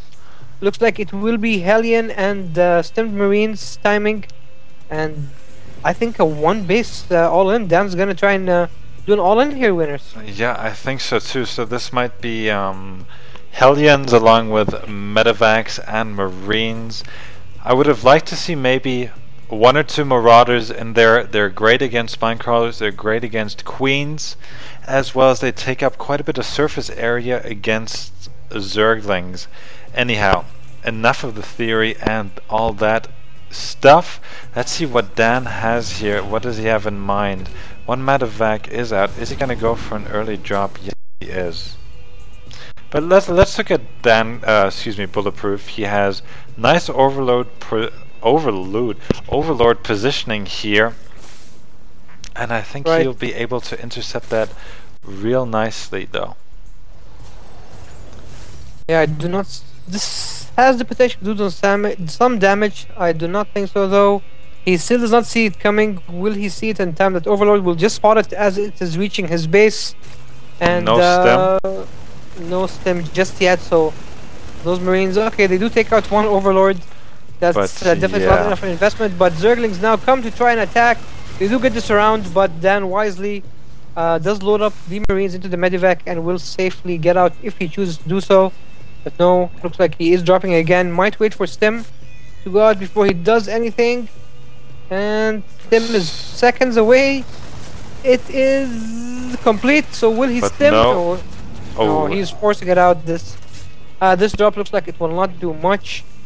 In the meantime, Dan getting a very, very, very late second here. Just about to complete his second command center. He does have siege tanks now out on the field. Winners, take a look at the worker count and let us know. 31 SCVs against 30 drones. Yes. What has Bulletproof been doing this whole time? He is pumping out Zerglings, but now he's going for another round of drones here, as he's also getting his macro hatch. He did quite invest into spine crawlers. He did get one spore crawler as well, so they take up drones, but I think he could have done better on the drones there, as he's going for, well, not an early layer, but it's an okay timing. I like it from him. Okay timing for Lair. At the same time, he is building a macro hatch on his main, so it looks like he is looking to either drone up even more, or maybe looking for some kind of timing, as he did not take no signs of a third base anytime soon, Winner. Yeah, again, I'd like to point out he has produced a lot of Zerglings. Oh wait, a third now has been started. Sorry about that. That's okay. Sorry to interrupt. Yeah, third has been making, so he is not planning any kind of attack, at least for the time being. Dan is actually up on supply here, as it's 73 to 64. He has secured his natural. Does have a few siege tanks out on the just outside the natural, a few Marines, couple of medivacs, and things look fairly quiet for now. Yeah, but again, at 20 Zerglings, I don't see it. I don't see why. I mean, Zergs only need to produce, or should only produce, the units they need in order to fend off an attack.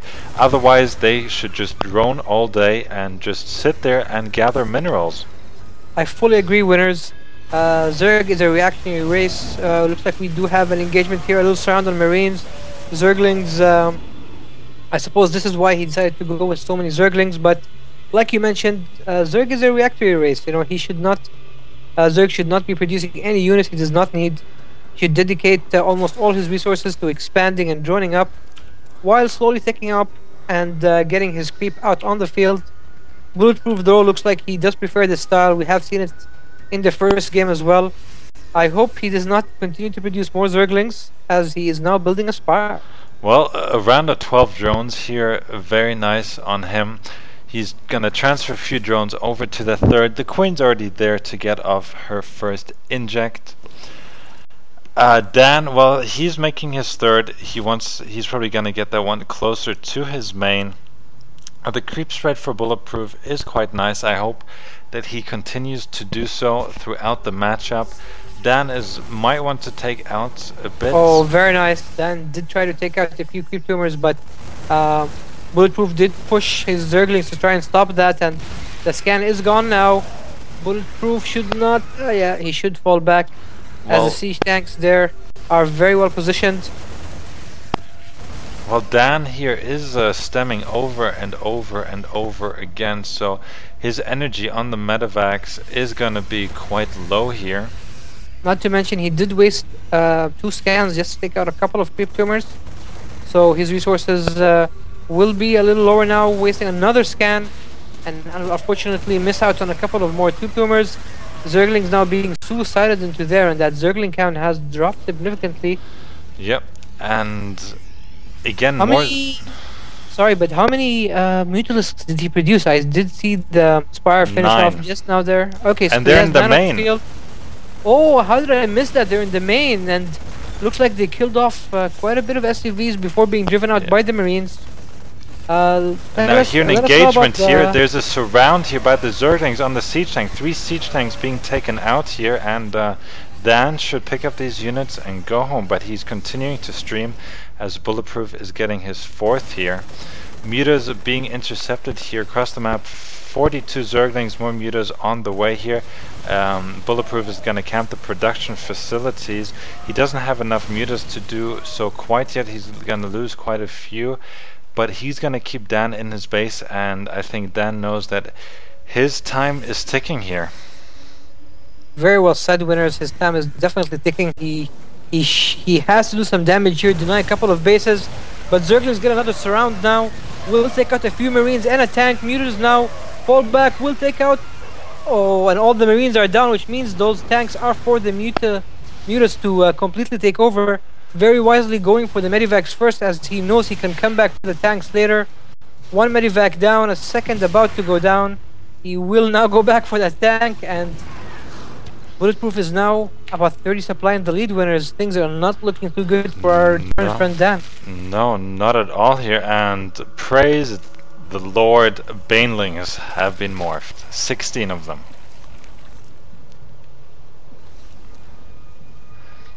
twdnewh? Oh, good to see that this time around he did decide to go for a Baneling nest. Yes. Banelings, I think, are essential unit in this matchup.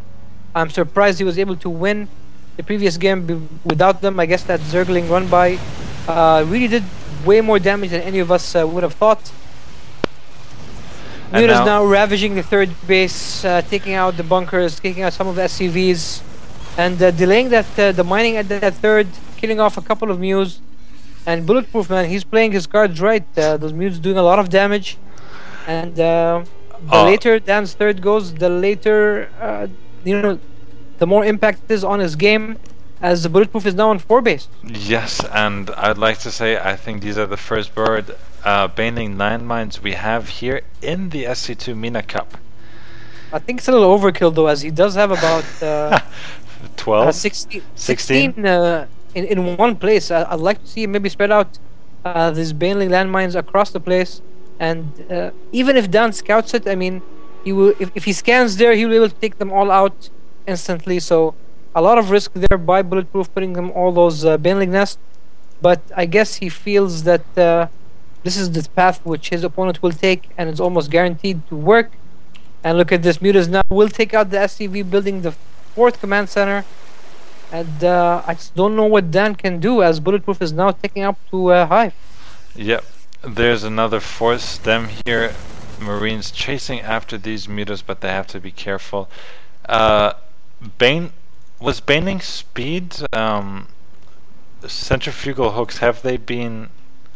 No, the upgrade is missing, so that's something I would like to see Bulletproof do here. Definitely a missed upgrade there. Banelings are good, but they are infinite times better with that speed upgrade, and he's got great creep spread, which means that he should really he should really go for that. I think he might have missed it. I'm not quite sure. And now looks like he's going for an attack on the third, and if Dan loses this third, I can almost guarantee that it will be over. A lot of Banelings now making their way towards the mineral line, taking out a lot of SCVs and Marines, and why aren't they going for the orbital? Looks like the Mutas are there to take it out. Yeah. Yes, they will, and Dan is now losing his third.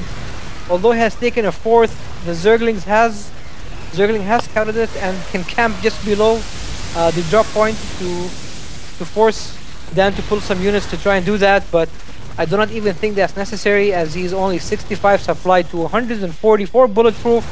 1 Thor out, Zerglings trying to get this around to kill it off. Looks like they might just do that. And yes, the Thor is down, and I think this is it, winners. Yep, this is it. SCV's going down here in the natural, and there's the GG, and wow, 2-0. So, for Bulletproof here. Wow, that was not what I had expected before we started this match. So, tell me, what are your thoughts here? I mean, I'm completely blown away. Very impressive play by Bulletproof. Dan did not really do much wrong per se. He was just not able to come up with something to counter Bulletproof's style.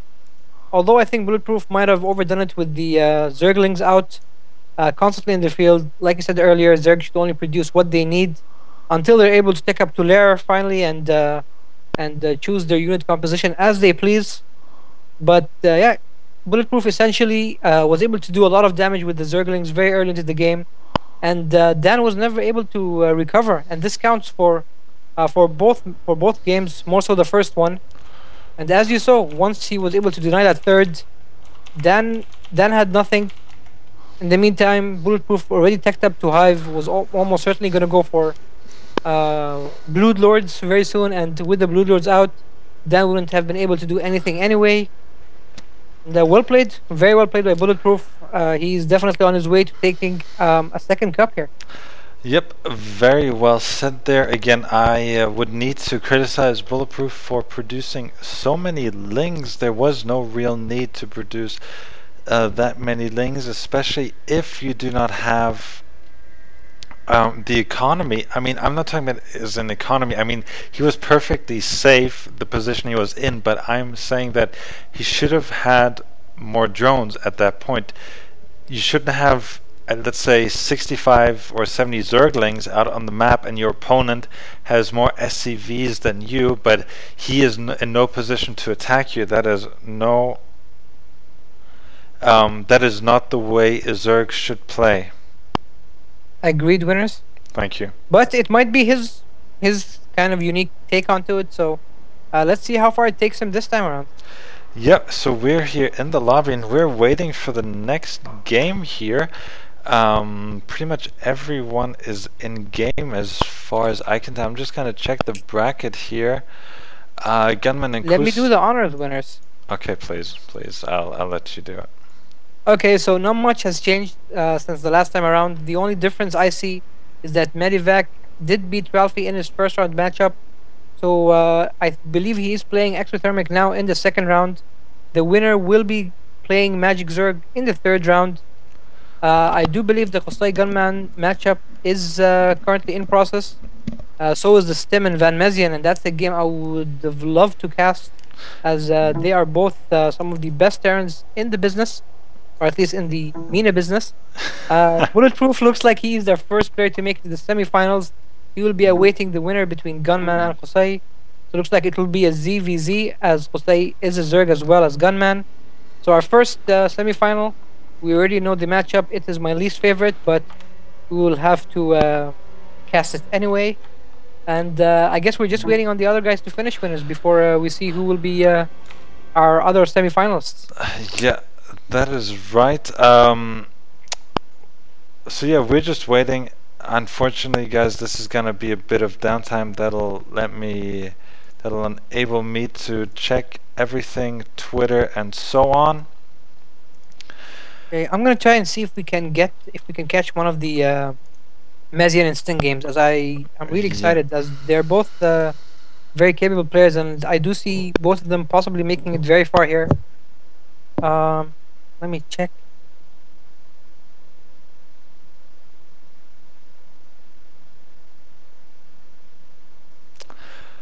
Yep. So we are up there. Unfortunately, we only have 23 viewers today. Actually, 22. My name is Winners, and with me is twdnewh. Maybe we can take this opportunity to get us something to drink, winners. Maybe a short break. Yeah, sure. Go ahead. Just a couple of minutes. Yeah, sure. Go ahead. And I'll be back shortly, guys. Okay. Well, there's twdnewh. I'm Winters. I'm kind of the guy who runs things in the MENA region for everything StarCraft related. We have a first community page now. We have about, we have over 500 members now, and it is growing, and I really want to get people to join in. Unfortunately, we don't have too many players, so we're trying to attract more players, and like I said, it's going well, but we could do a lot better, and that's why I need your support. I need to, if you live in the MENA region in the Middle East and North Africa, let us know what we can do better. Join us, be active, get more traffic on the site, post things you like, something you catch on Reddit, something you saw on Twitter, all these things. And on that note, I would like to congratulate Artosis, as I believe his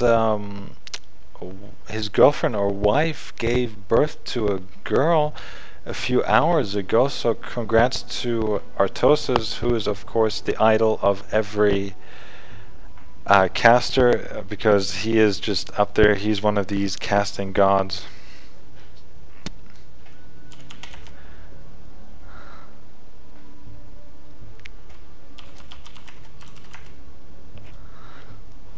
So yeah, again,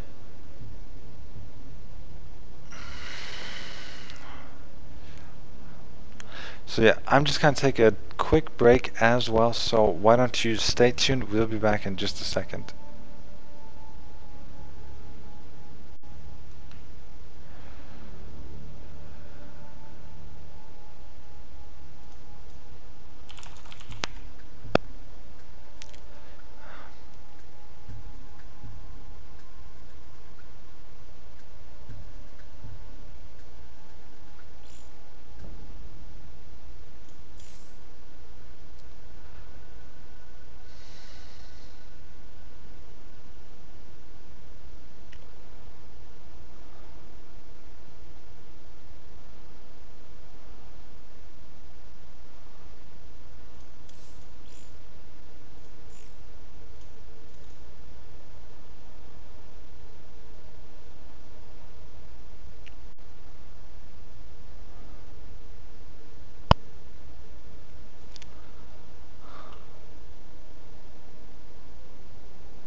Hello? Hello? I'm back, winners. Really? Hello, everyone. I'm back. Yes, you can all rejoice now. twdnewh is back into his casting booth, or his casting desk, to be more accurate. So, winners, why aren't you in the game with us? Because I think we're gonna cast Mesian versus Stem. Okay, so should I leave or Yeah, should I wait, leave I'm this just or? waiting. I'm just waiting for the invite here. Yeah, okay, here's the invite. Yeah, leave the lobby, please. All right.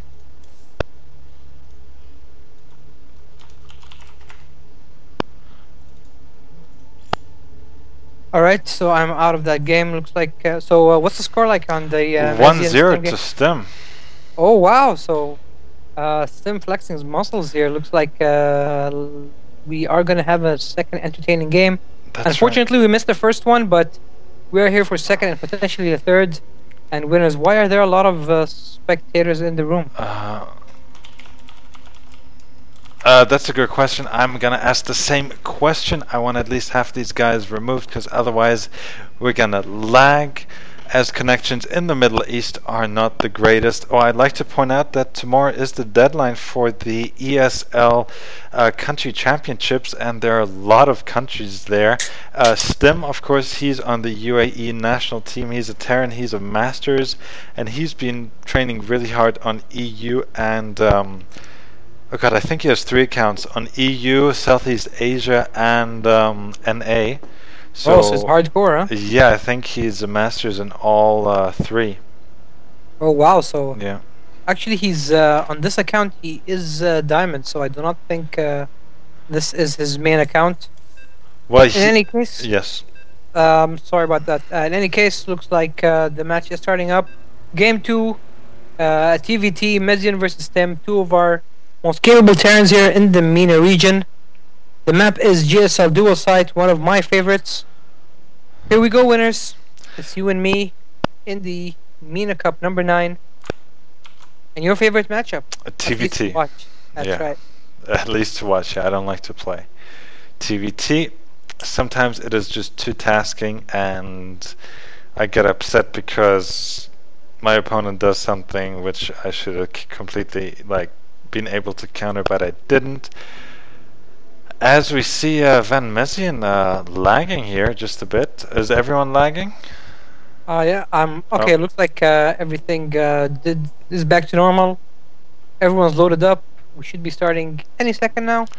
Yep. But in case someone is playing on his or her calculator, this might take just a bit more time. I'd like to thank all of you wonderful viewers here, as Mr. twdnewh will do the intros. Mr. twdnewh will certainly do so. On the right side, the evil side of this map, is our pink Terran, the player from BTK, the Saudi clan. It is Van Messian. And on the left side, the good side, the blue Terran Stem is here. Winner of our first game, leading the series 1-0. Looking to close it out in the second match and make his way to the next round. And the winners, we were kind of quiet this time around in our shoutouts and so forth. Sorry, I didn't catch you there. I said we missed out on our shoutouts to all the people who helped us make this happen, such as Gaming 420. Oh yeah, Gaming 420, of course. Gaming 420 is the #1 site for all esport related events and news for the MENA region. Go to their website, create an account, and see what is going. Oh dear. I think Okay, so Van Messian unfortunately did lag out, and it looks like we will have to have a remake here. well, why did he lag out? I'm not sure. Really not sure. Maybe his connection is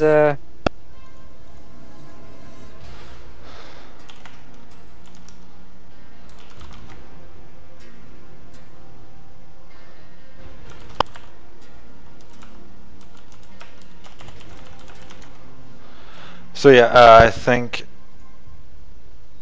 oh, so he didn't lag out. He no, had there a were misclick. just Okay, a misclick, and well, there was he too left. much lag. Yeah, it was very laggy. And we will have a remake of the second game. Okay, so Did you want to host it real quick? sure. Yeah.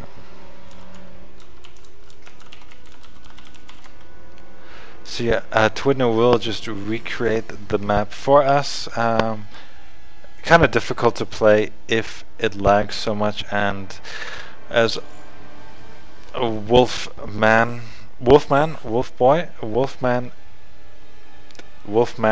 did so last game, it becomes a pain for the players, but now we're back. It's only gonna be the two of them, the two of us, and it is going to be great. They will choose their favorite colors. That'll be blue and pink, I believe. Van Messian usually with the pink. Yep. Just checking to see that both players are ready, and we should be starting soon. Okay, so here we go. Hopefully second time's a charm this time around. The countdown has begun. A TVT, winter's favorite matchup. We are here in round number 3, I believe, of the StarCraft 2 Weekly Cup, MENA number 9, on GSL Dual Site. And this time looks like they might have switched sides. On the right side, the dark side, it is the purple Terran Stem, the winner of our first game. And on the left side, the good side, it is Van Messian from Team BTK in Saudi Arabia as the pink Terran. Yeah, that is absolutely right. Van Messian, he has wonderful timing attacks, Not Lots of one base all-ins. correct. He loves his little Very technical, but very effective. very risky. Yeah. He does like his little Banshee harass and then come in with about 2 tanks and about 12 Marines and then just roll over his opponent to get his opponent upset and of course to find the GG key on the keyboard and then moving on to game 2. Let's see what he has worked out for this map and match. Indeed, like I said, Stem, he's on the UAE national team, and shortly I believe we will be having a few more matches in the country versus country championships. Of course, we lost both friendlies against Austria and Poland, but it did give us some experience, and well, I just hope we don't come in last. That's our goal, and I'm sure we're not going to do that at all. But enough of that. Back to the game here, as it is an absolute 100% mirror matchup at the 2-minute and 15-second mark. That's right, winners. The only difference I see is that Mezian took his gas slightly earlier, a few seconds earlier, and he also has decided against the walling in at the front with the racks. Stim, on the other hand, decided to do so with that racks positioned on the ramp right next to supply depot. His gas is complete now, and looks like both players, slightly different timings, but are going for the exact same thing. Orbital command for both players, as well as the first Marine. And what do you predict here, winners? Will we see Van Mezian going for Banshees once again? Well, Van Mezian did not decide to wall in, and there, as we see a reactor, I will definitely doubt that we will see Banshees there. I would more opt for a bio play here from him. Although he's taking a second gas now, I will personally, from my point of view, what I've seen from him, the matches I've observed, he likes to mix in a nice number of Marine, bio as well as a mech. Although he doesn't favor the Marauder too much, it's more the Marine type stuff that he likes. But let's see, maybe I'm wrong, maybe I'm not, as both players are throwing up their factories right now. Still pretty similar in retrospect, but there are a few deviations now in their build. That's right. Looks like Stim has opted to go for the earlier factory, whereas Van Mezian has gone for the reactor on the racks first.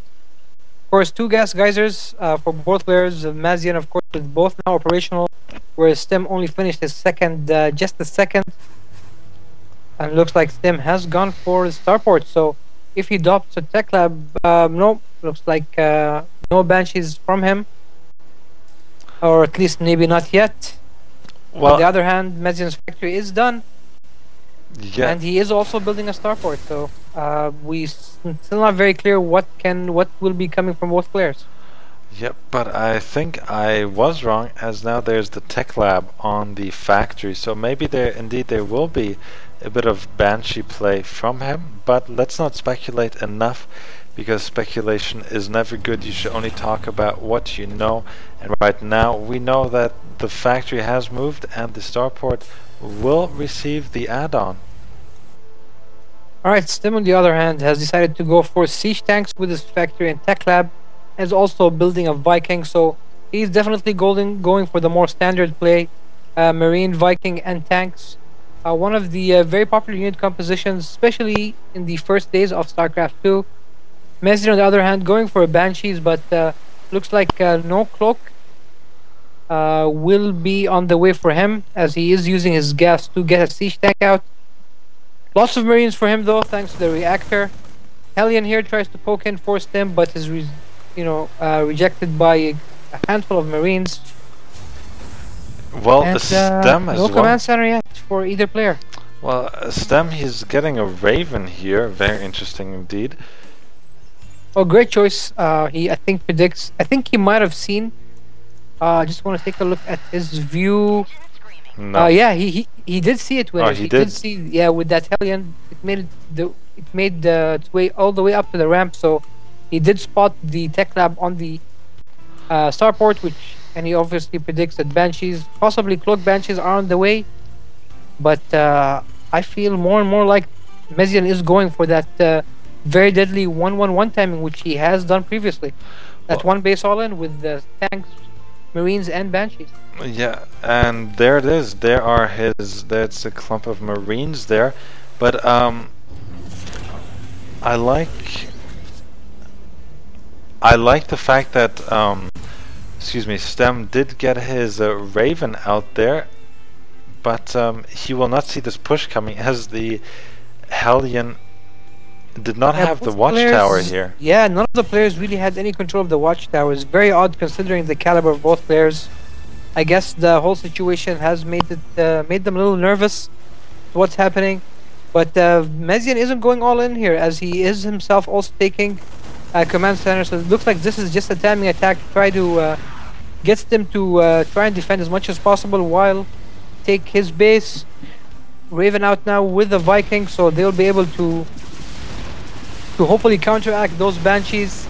But those two siege tanks on the lower ground winners, they are very, very, very well placed. Very strategic placement by Mezian, as he's essentially locked them to his own base, inside his own base. Yeah, I think the Viking could be a bit more aggressive here. That's right. No Vikings from Mezian, so it means the skies are for the taking. Stim should probably pump out more Vikings here and try to take out the Banshees, as they are the ones doing the damage and giving vision for the tanks. One Rex has been taken out, and I think Mezian has played his cards very, very well here, as his expansion is now going to be up and running, whereas Stim has an idle command center, pumping out SCVs, but not being able to move to the lower ground and take the expansion. Yeah, but now with siege mode completing here by Stem, he's able to push his opponent back. Stem, he managed to get his orbital command inside his base. Van Mezian, though, he has his own at the natural already, so he's mining. He has a slight economic advantage, economic lead, as well as a slim supply lead of about 6 at this point. So the match is still quite open here, as we have one Marine and an SCV here. They're kind of hanging out. I'd like to point out, though, that Stim is ahead in the worker count.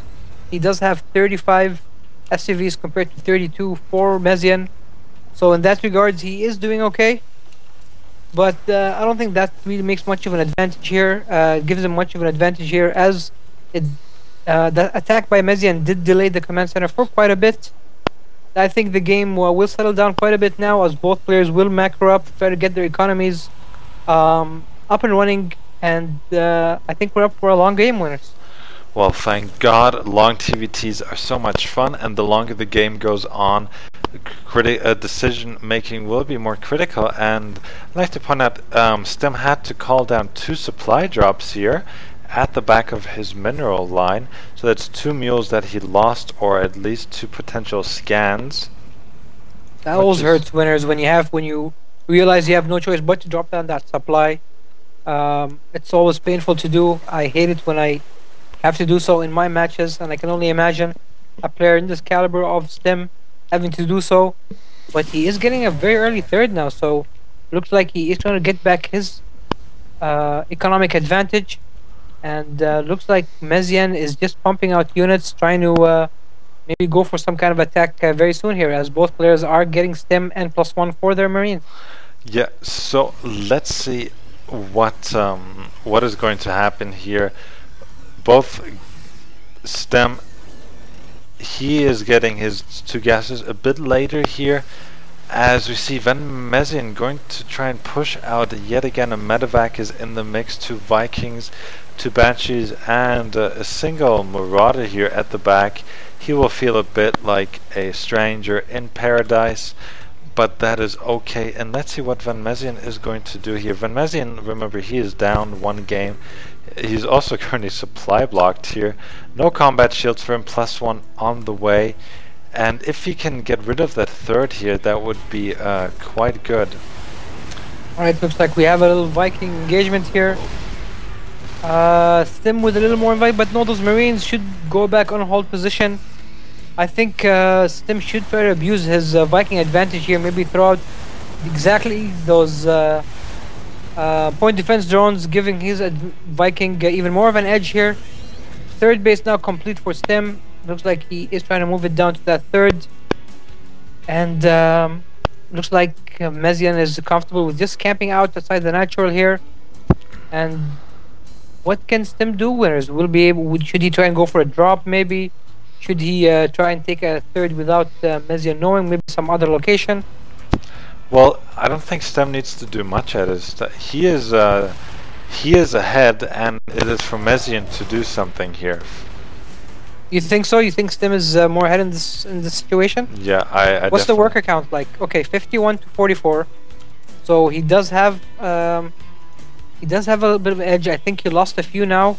Yeah, look at this, winners. We missed a Banshee attack at the back of the mains mineral line here. Banshees were able to take out quite a few SCVs. Yep. And actually quite a bit of SCVs. 12. Stim is down to only 40 now.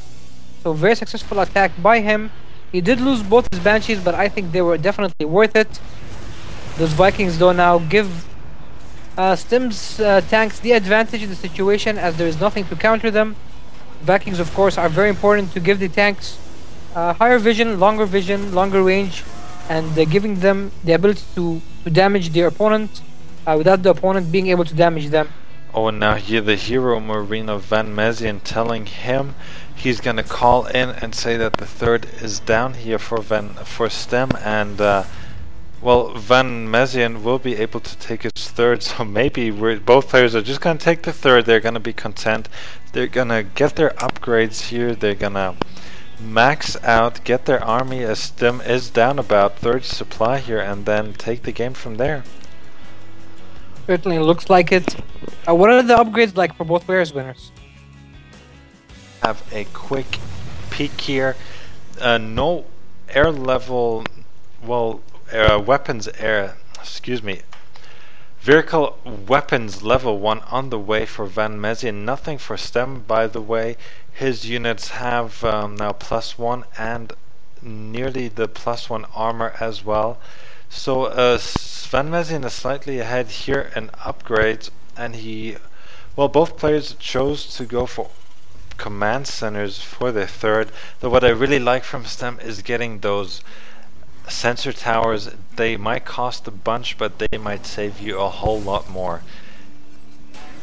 Certainly, very well said, winners. I think these watchtowers are definitely one of the most underplayed units in this, not only in this matchup, but generally in this game, as we very hardly see them being utilized.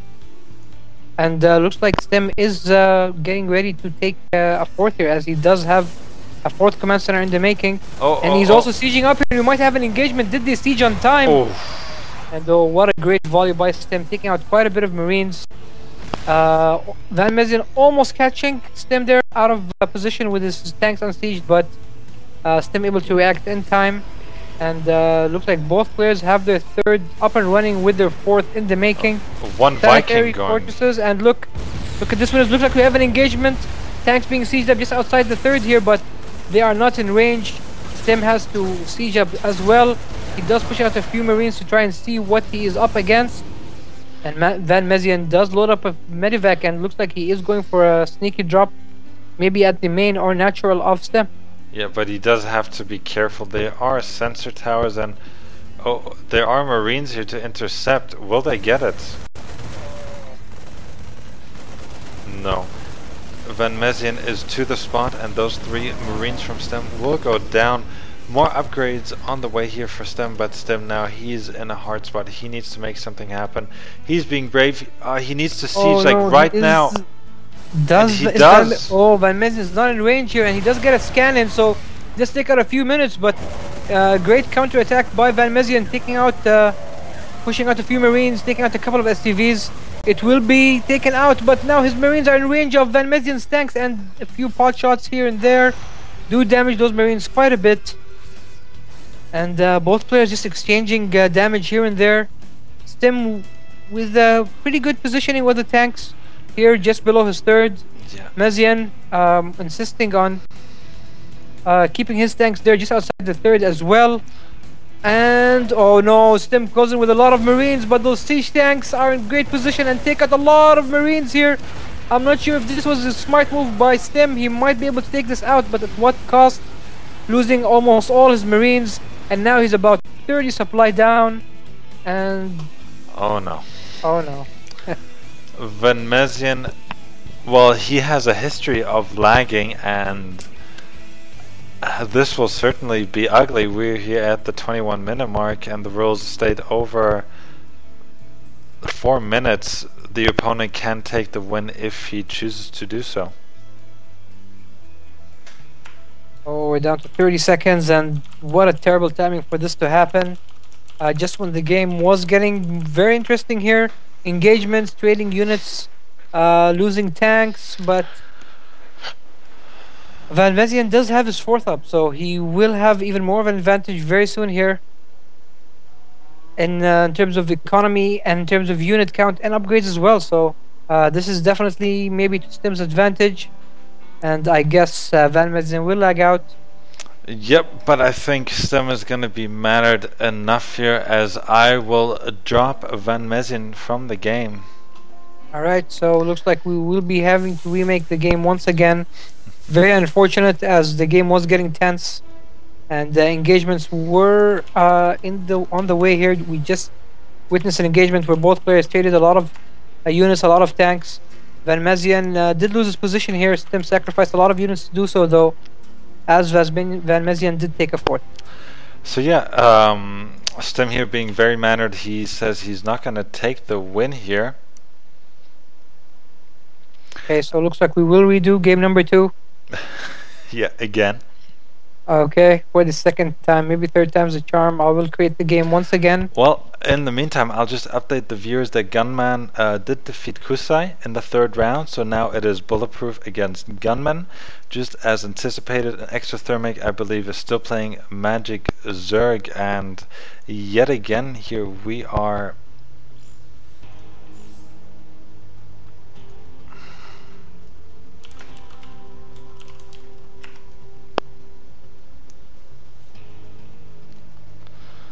Van Mezien, nephew.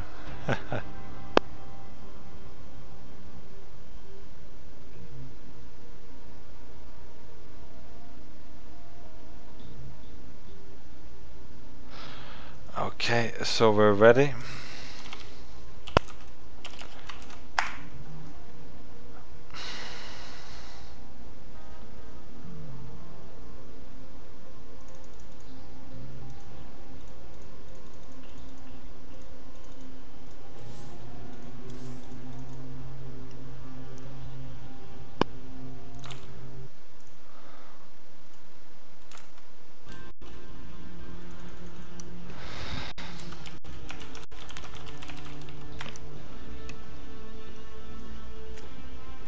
So yeah, that is very unfortunate when these things happen.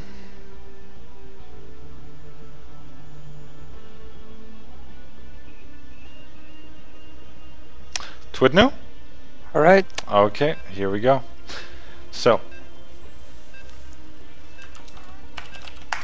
everyone seems to be happy. They're here for practice, and of course this is what we're here for. It's not always about winning, getting 1st place. It's about having a good time and being friends, being well mannered, not taking the win when you have the chance, of course GGing every time. But now intros. Sure thing, winners. Looks like they did swap positions once again. Van Mezien on the dark side, on the right side, spawning as the blue Terran. The Terran player from Team BTK from Saudi Arabia. And on the left side is Tim, the red Terran. Leading the series 1-0 here. Was close to defeat in the previous game, but it was too hard to tell. In any case, winners, do you think we will see a similar game as last time? Do you think both players will try to do the same thing or something different? What would you do in this case? Oh, I would cheese. Oh, I knew it. I knew you'd say that, winners.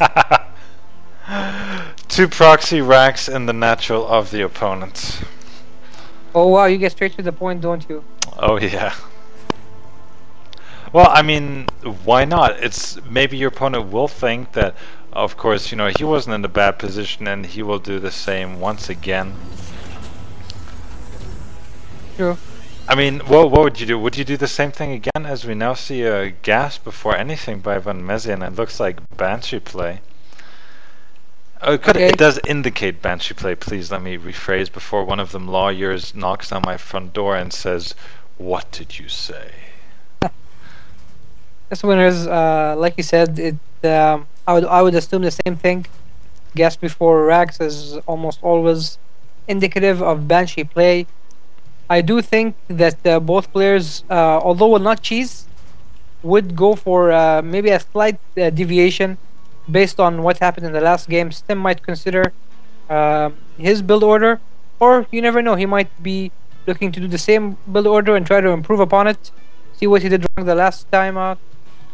In any case, it is too early to tell what both players will do. We are speculating, and I know that you do not like that. Thing is, will Stim look at... Yes, I love that. Yeah, he did take a look at the gas. So he knows that the gas came before the racks. And Mezian very bravely here drops a factory right in front of the SCV. Not even worried about him scouting it. And I believe we will see Stim prepare for a Banshee counterattack. Now, will he? Let's see what he does. No, he gets a factory of his own. Starports, maybe with a Viking, but again, that's all speculative.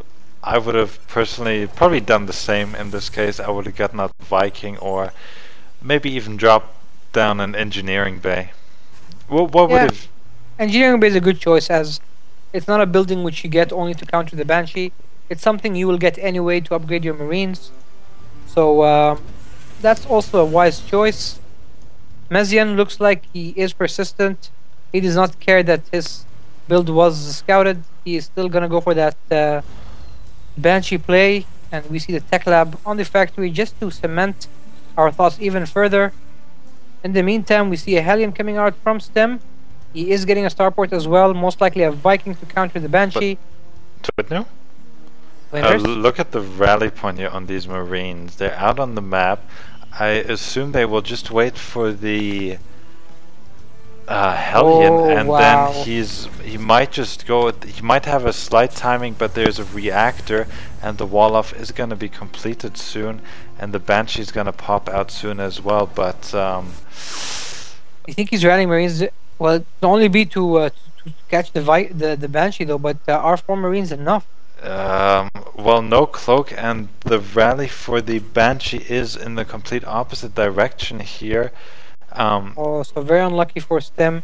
He's definitely... I definitely love seeing stuff like this, winners. I mean, he did not go for what any of us thought he might go for to try and counter this. He did go for a way to try and intercept this. It is risky though, as we see Van Mezian has a rally point in a completely different place.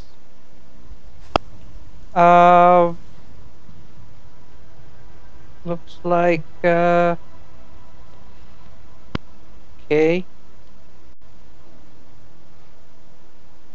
Alright, so some odd chatter between both players. In any case, back to the game. Tech lab being dropped down on the factory, so it looks like Stim's next point to play is going to be siege tanks. And look at this, Hellions now making their way towards the main tank, but the tank, it doesn't have siege, so those Marines can do some damage here with the Hellions. Look at this, Van Mezian is forced to take out some of his STVs to try and defend this. Oh, and this is very nice timing by Stim. He does take out a few of those Marines, a few STVs, is forced to pull back. And yeah, looks like things will settle down a bit now. And siege tank, with siege tech done on the siege tanks, he is almost definitely gonna be forced to go back, even if he decides to attack a little more. And winners, does Banshee, is it out yet? Yeah, and it is back in base because... What happened? Tell me. Engagement with the Banshee. There's something called a missile turret, and it deflected the Banshee. Well, Van Mezian did well not to lose the Banshee. Well, there was a Viking there as well, so I think the two of them together... I didn't look at it either because I was focusing on the action at It seems we were both doing so, winners. Yes. Now, Van Mezian's going to move out with a medium-sized force here. Stim is going to see it. Let's see what he's going to do. Siege mode, it'll take another roughly 30 seconds for it to finish. I don't think that he has 30 seconds, so he definitely needs to evacuate maybe move to higher ground, but or is he going to be sneaky? Is he going to be hiding his stuff here? Oh, I think Van Mizzen will spot it here, and those Banshees are a lot of this is it. big problem for. And does Tim have enough? It certainly does not look like it. He does not even have siege mode complete yet. He has to maybe park his siege tank up on the high ground to try and counter any kind of push. But will it be there in time? Banshee now damaging the supply depot. Siege tanks sieging up at the lower ground. Marines making their way towards the main. And things are looking very dangerous for our good friend Sim. Yep, so now the Banshee being annoying here. Nice pickup here by the medevac. It's amazing what fits in the medevac, you know. A tank, a Marine, a Thor, a Viking. I mean, good on them. I mean, there's this slight supply block here. Factory will go down, and there's the GG. So it looks like we're going to be going to game number 3 here between Stim and Van Mezien.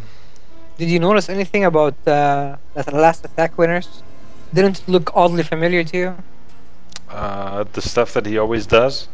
Yes, man. Van Mezien, man. He's the king of all-ins, over one base all-in. And it's almost the same identical unit composition. So looks like he's very comfortable with that attack. It is a very technical attack. The timing must be exact. The unit composition must be exact. And he pulled it off quite nicely there.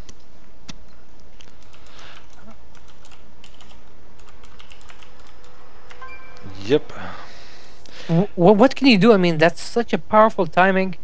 And when you're trying to go for an expo or something like that, I feel like it's almost impossible to stop, especially if executed in that manner.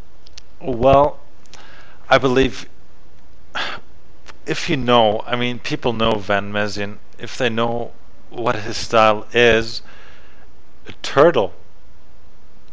I mean, get a couple of siege tanks up there, get 2 Vikings and the Raven to get rid of the Banshees if you can so, and then just be impenetrable and then take it from there. I mean, that's how I would do it. I would be a turtley, I would get my defenses up, hold off his attack, and then expand from there. As we have now Stem going for Antigua Shipyard. Thank you very much for all you lovely viewers here.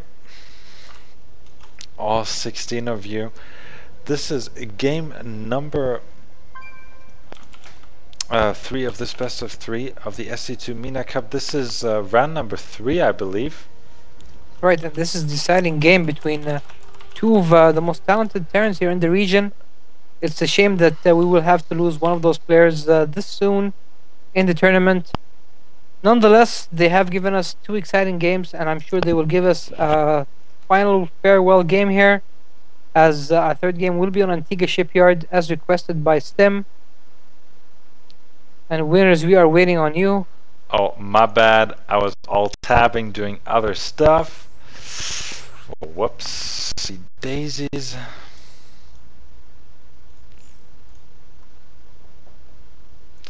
I'm just checking if everyone is playing. Yeah, Bulletproof is playing.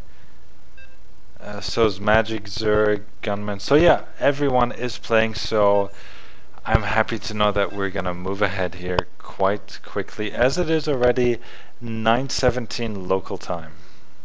I mean, compared to our last tournaments, I think this is one of the ones which has so far been running without any hiccups, without any kind of issues. But let me do the introduction, Winners.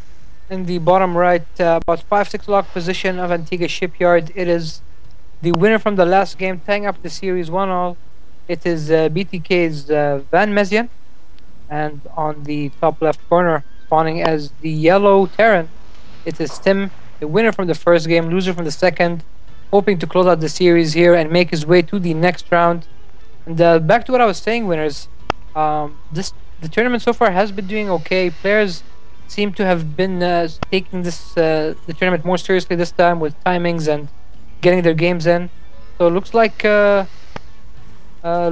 is a sign of good things to come. Yes, the ban hammer has fallen upon those who do not respect the MENA Cup and their fellow players, so I'm happy to see that rules do prove useful even when it comes to the StarCraft 2 community, and it's all about being mannered. I mean, we're all here to have a good time. It's not cool to just not show up and keep everyone waiting. There's a certain code of respect, and that's what I love to see here.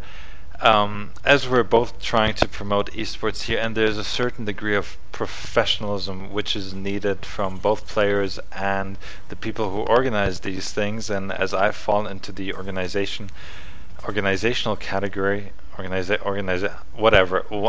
that category. We understand you. We understand. We know what you're saying, winners. I have to make sure that the players get here on time and that we get, a nice, respectable community out there for the rest of the world to see. Unfortunately, there has been a bit of a few incidents in the MENA Cup, as well as with the national team, but these are small kinks that are going to be worked out in the long run. I have no doubts that the players will conform to that and to the liking of me. So yeah, anyhow, pretty much identical builds again here at the 3-minute mark. Right. We have a first deviation with Mezian going for with a faster second refiner here, whereas Stim did decide to wall off again. Van Mezian going for that reactor. So this is looking very similar to the build he did in the second game before we had to do the remake. And factory now for Stim, and yeah, this is looking more and more like that first game, winners. Well, let's look at this map. Antigua Shipyard, it's a bit bigger. It'll take him a bit longer to get to the other side of the map. That's right. Oh, there was the clutch SCV kill, and I did manage to get it on camera. So Stim's SCV did manage to get Van Mezian's SCV, and there's the sad face and the overjoyed happy smiley with the D. My personal favorite, if I may be so bold. And what is this SCV doing here? Is it scouting? Is it going to go for a hidden one? No. Nope. Yes, I think it's simply an for the scout. Scout, yeah. But this is the GSL map, correct? This is the GSL version. Yes, it is the GSL version. So then they should be spawning always in cross positions. Correct. Fortunately, looks like Stim's been playing way too much on the ladder and did not really think about that. That's okay. Looks like he will finally spot his opponent on the bottom right corner. So starport coming up for Van Mezian here. First Viking is going to be out for Stim. Looks like that Viking is for defensive purposes to counter any Banshee play which might be coming. Yeah, he does finally spot Van Mezian's spawn location. Hellion now coming in for Stim, maybe to get a little more scouting information, and yes, he is denied. So Banshees once again coming from Van Mezian. I guess it is indeed his favorite unit of the game. Steam moving his Viking into position accordingly to try and catch that Banshee before it reaches his base. Very nicely done by him. And looks like we are going to get another long game, winners, which is a joy for both of us. Really? You sure there's not going to be like a 1-1-1? Because look, there's the siege mode, there's the siege tank, the reactor to get marines. I don't know. I do not think he will go for something like this with the map this big, as Stim will see it coming a mile away. Yeah, but but it most certainly does look this way as far as I'm concerned here. There's the Banshee, a Viking to fend off the other Viking. Oh, winners, you are getting me worried now. I was excited for a second about the potential of a long TVT, but you are slowly shattering my hopes, as is Van Mezian here. Looks like the exact unit composition. 2 Banshees, 2 tanks, and a lot of marines, so I'm very afraid to say that you might be right. Let's see. Stim does hold the central watchtower here. The lonely watchtower, but its radius covers almost the entire center of the map, as we have now, well, here's the force moving out. Right, and Stim once again with a very few number of units, as he is going for that early command center. That Hellion though does see a Viking and the Banshee, so he must anticipate this coming. Does he have siege mode this time? No, still no siege mode for Stim. He's only now moving his factory back to the tech lab, and will almost certainly start siege mode as soon as he can. And yes, he does. But there's not enough here for him. I don't know if Stim falls for the same attack once again. It'll be more than unfortunate.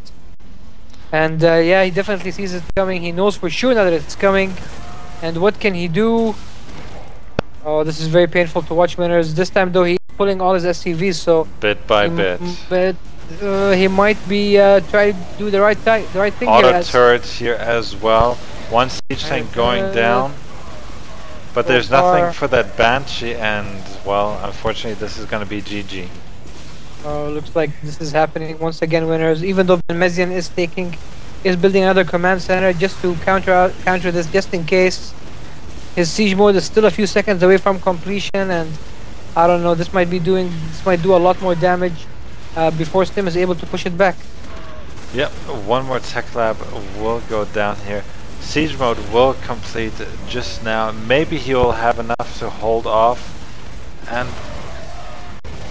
if he's able to take out that Banshee, then he might be able to hold off, as his siege tanks are in great position. And the Banshee has to be microed so much here. Second Marine going out, and Stim has to control his Marines better here if he wants to survive this. missile turret going up here. One more Marine biting the dust here.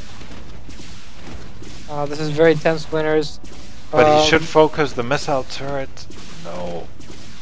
Okay, so missile turret now will blow off the Banshee, but more siege tanks rolling in for Van Mezian, so I don't know if he'll be able to really hold this.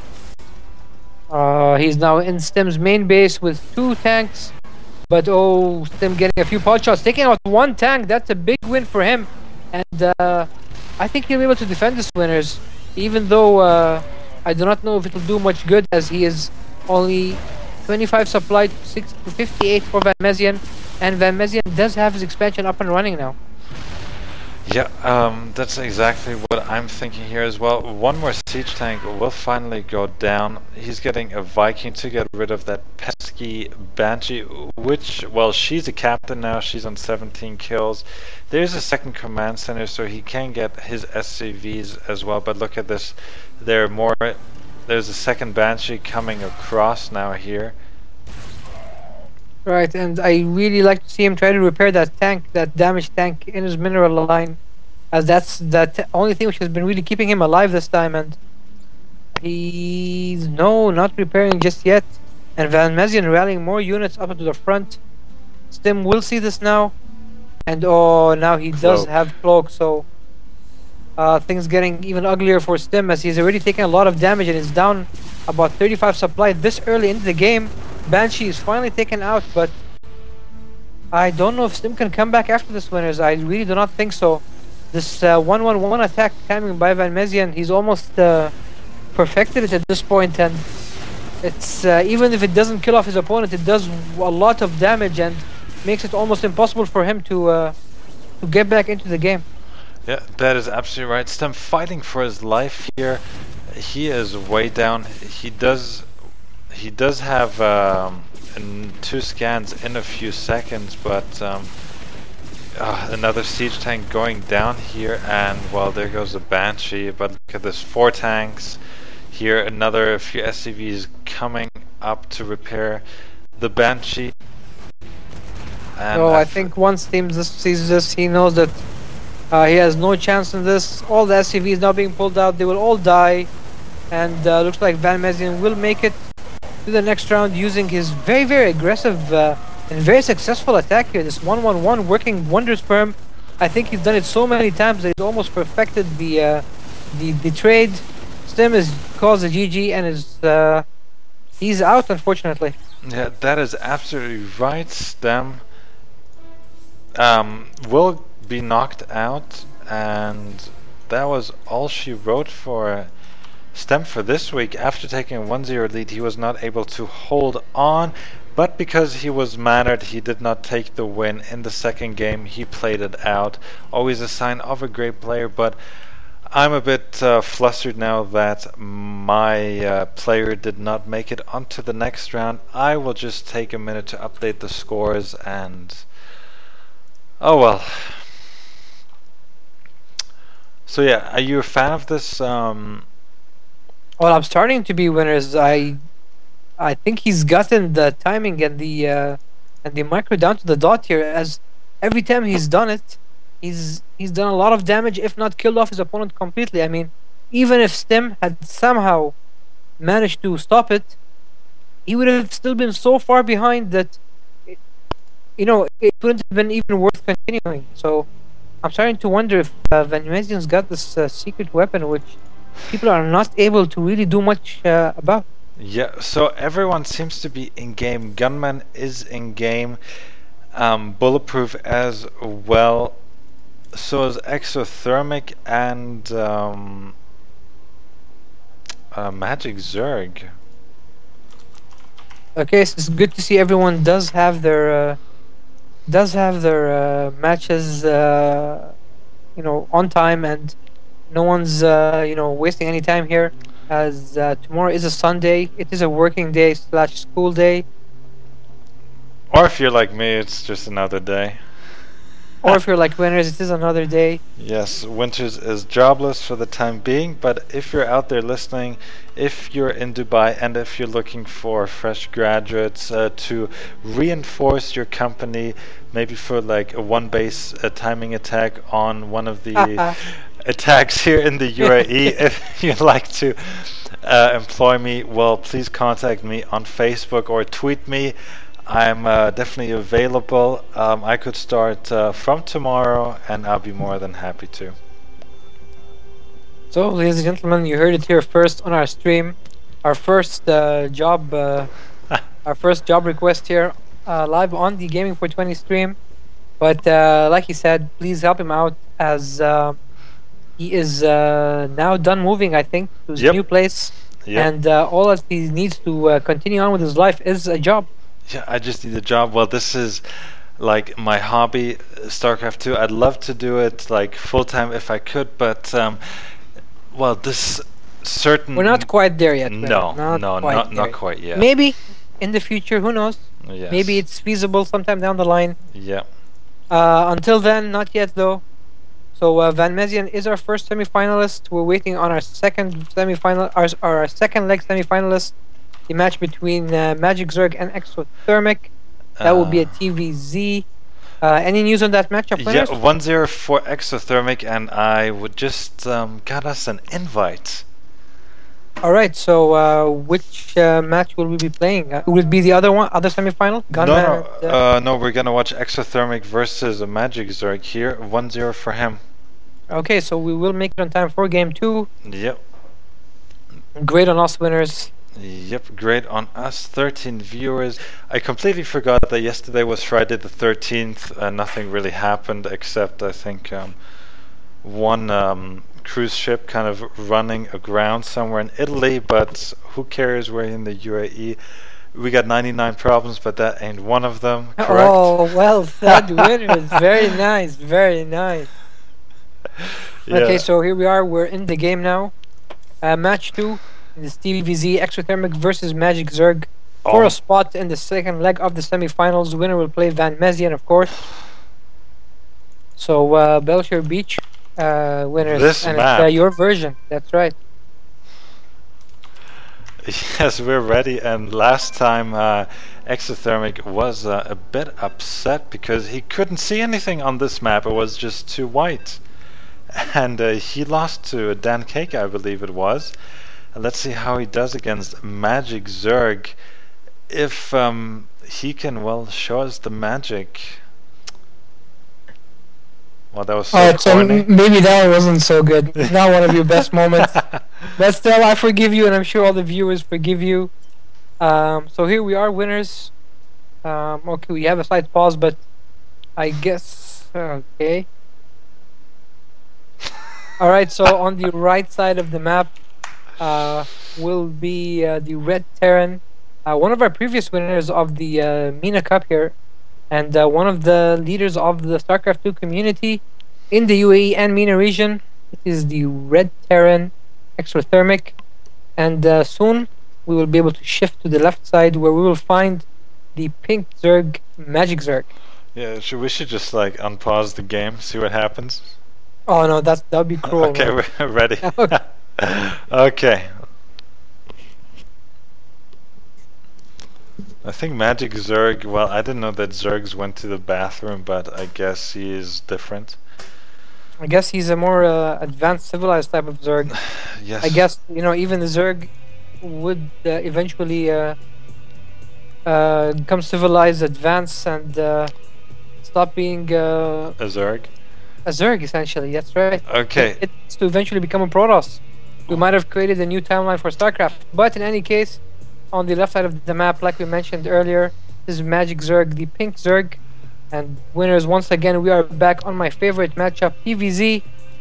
StarCraft was essentially made for this matchup, winners. I don't care about Protoss.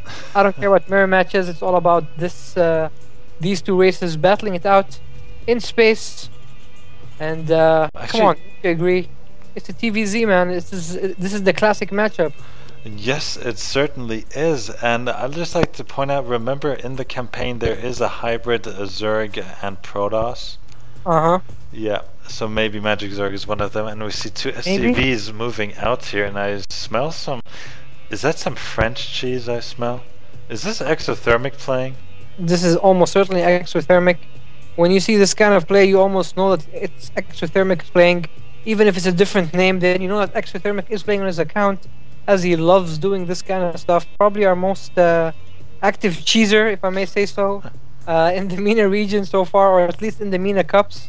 And what I like though is that Magic Zerg did scout very early, so he will almost certainly expect something coming, as he will spot no Rex at the Terran main.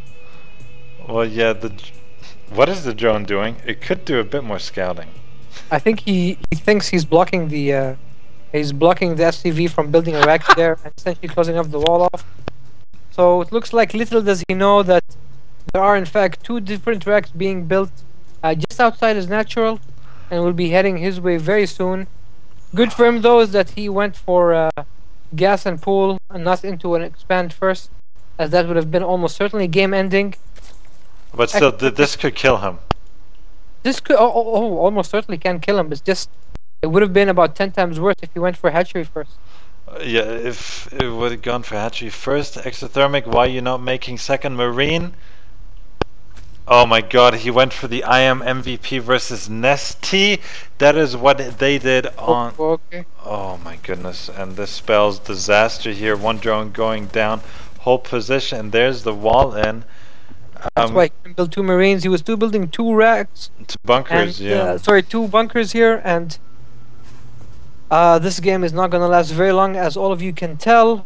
The spine crawler, will it be up in time? No. No. The first bunker and second bunker are both complete now. And this is very, very difficult for the Zerg to handle. Yeah. I'm very surprised his alarms didn't ring when he saw that there was no racks in the main. He thought he was actually doing a good thing by trying to block off. But no exothermic, he needs to get back into the bunker, and yes, he does. And I guess he can do this all day, and there's nothing the Zerg can do about it, at least not for the time being. Oh, now wasting quite a few Zerglings here and cancelling the spine crawler again here. But what is exothermic doing in the meantime? He's landing. He's not producing any more. He is supply blocked. Oh dear me, supply blocked. And he just dropped the mule. Why would he do that? Oh, so this might be Magic Zerg's only opportunity to get out of this, as he is now building a baneling nest. Oh, exothermic almost had this down to the dot, except for that missed supply depot. Very unfortunate, man. Very, very unfortunate. Yeah, and this might cost him the game. It can very well cost him the game, winners. Missing a supply depot in a very tactical and timed attack like this can be brutal. Third bunker. Don't forget, he has two racks in the middle of nowhere, so he has to win with this. If he does not, it's lights out. Lights out, and game number 3 here. I kind of disappointed. I expected better from him, but yeah, 4 banelings here in the making. A third bunker going up here. More Marines on the way. He is building a command center back home to maybe fall upon something to fall upon in case this attack does not make it. But no, the Marines are not in the bunkers. Why not? He loses his first. Now the Marines make their way in, but the Zerglings are out now, and they might head all the way towards the racks, or maybe worse, against the Terran main, and there's nothing there to defend. and I think Exothermic is has botched this attack, and I think lost the game already. Let's see. Okay, here's the long ride home for those guys. The Wolof has completed two more racks going up here in the main, but I think the command center has to be cancelled here. And so the Banelings take out the rest of the Marines, and now those bunkers I do not think will even be salvaged on time. He will lose them, and that's more money down the drain for him. Exothermic does lose the match. I think Winters, that supply depot was what lost him the game. It's very unfortunate that a supply missing a supply depot is what loses you a game. Well, the guys weren't like the Marines. The Marines weren't in the bunker. That is one thing, but that happened after the supply depot, and he could have had about, four more Marines there at the time of Magic Zerg trying to bust out. I do like the reaction by Magic Zerg. He dropped a Baneling nest as soon as he figured out that there is no way he will leave the base without it. And thanks to Exothermic's little supply mistake, Magic Zerg was able to tie the series 1-1. Yeah, so it looks like we are gonna go to game number 3 here between Magic Zerg against Exothermic, and Exothermic does not want to be in that position. And now he sent me that MVP did not win against Nesty, but he did. Never mind, we're not going to talk about that now. Yeah, this is the MENA Cup. No time for GSL and all that other stuff which we do not care about at this moment. Has Exothermic decided on a third map yet? I don't know, maybe, but I see that Gunman is out of his match. I'm just going to ask him what the score was there. Okay, looks like it's going to be Antigua Shipyard winners. Okay. Just right click on Exothermic and join the game. I'm already there.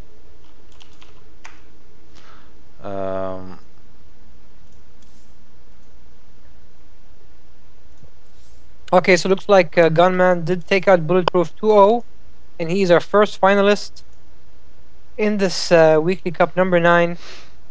So Mezian will be playing the winner of this game for a spot to fight off Gunman, take out the crown, take out the champion.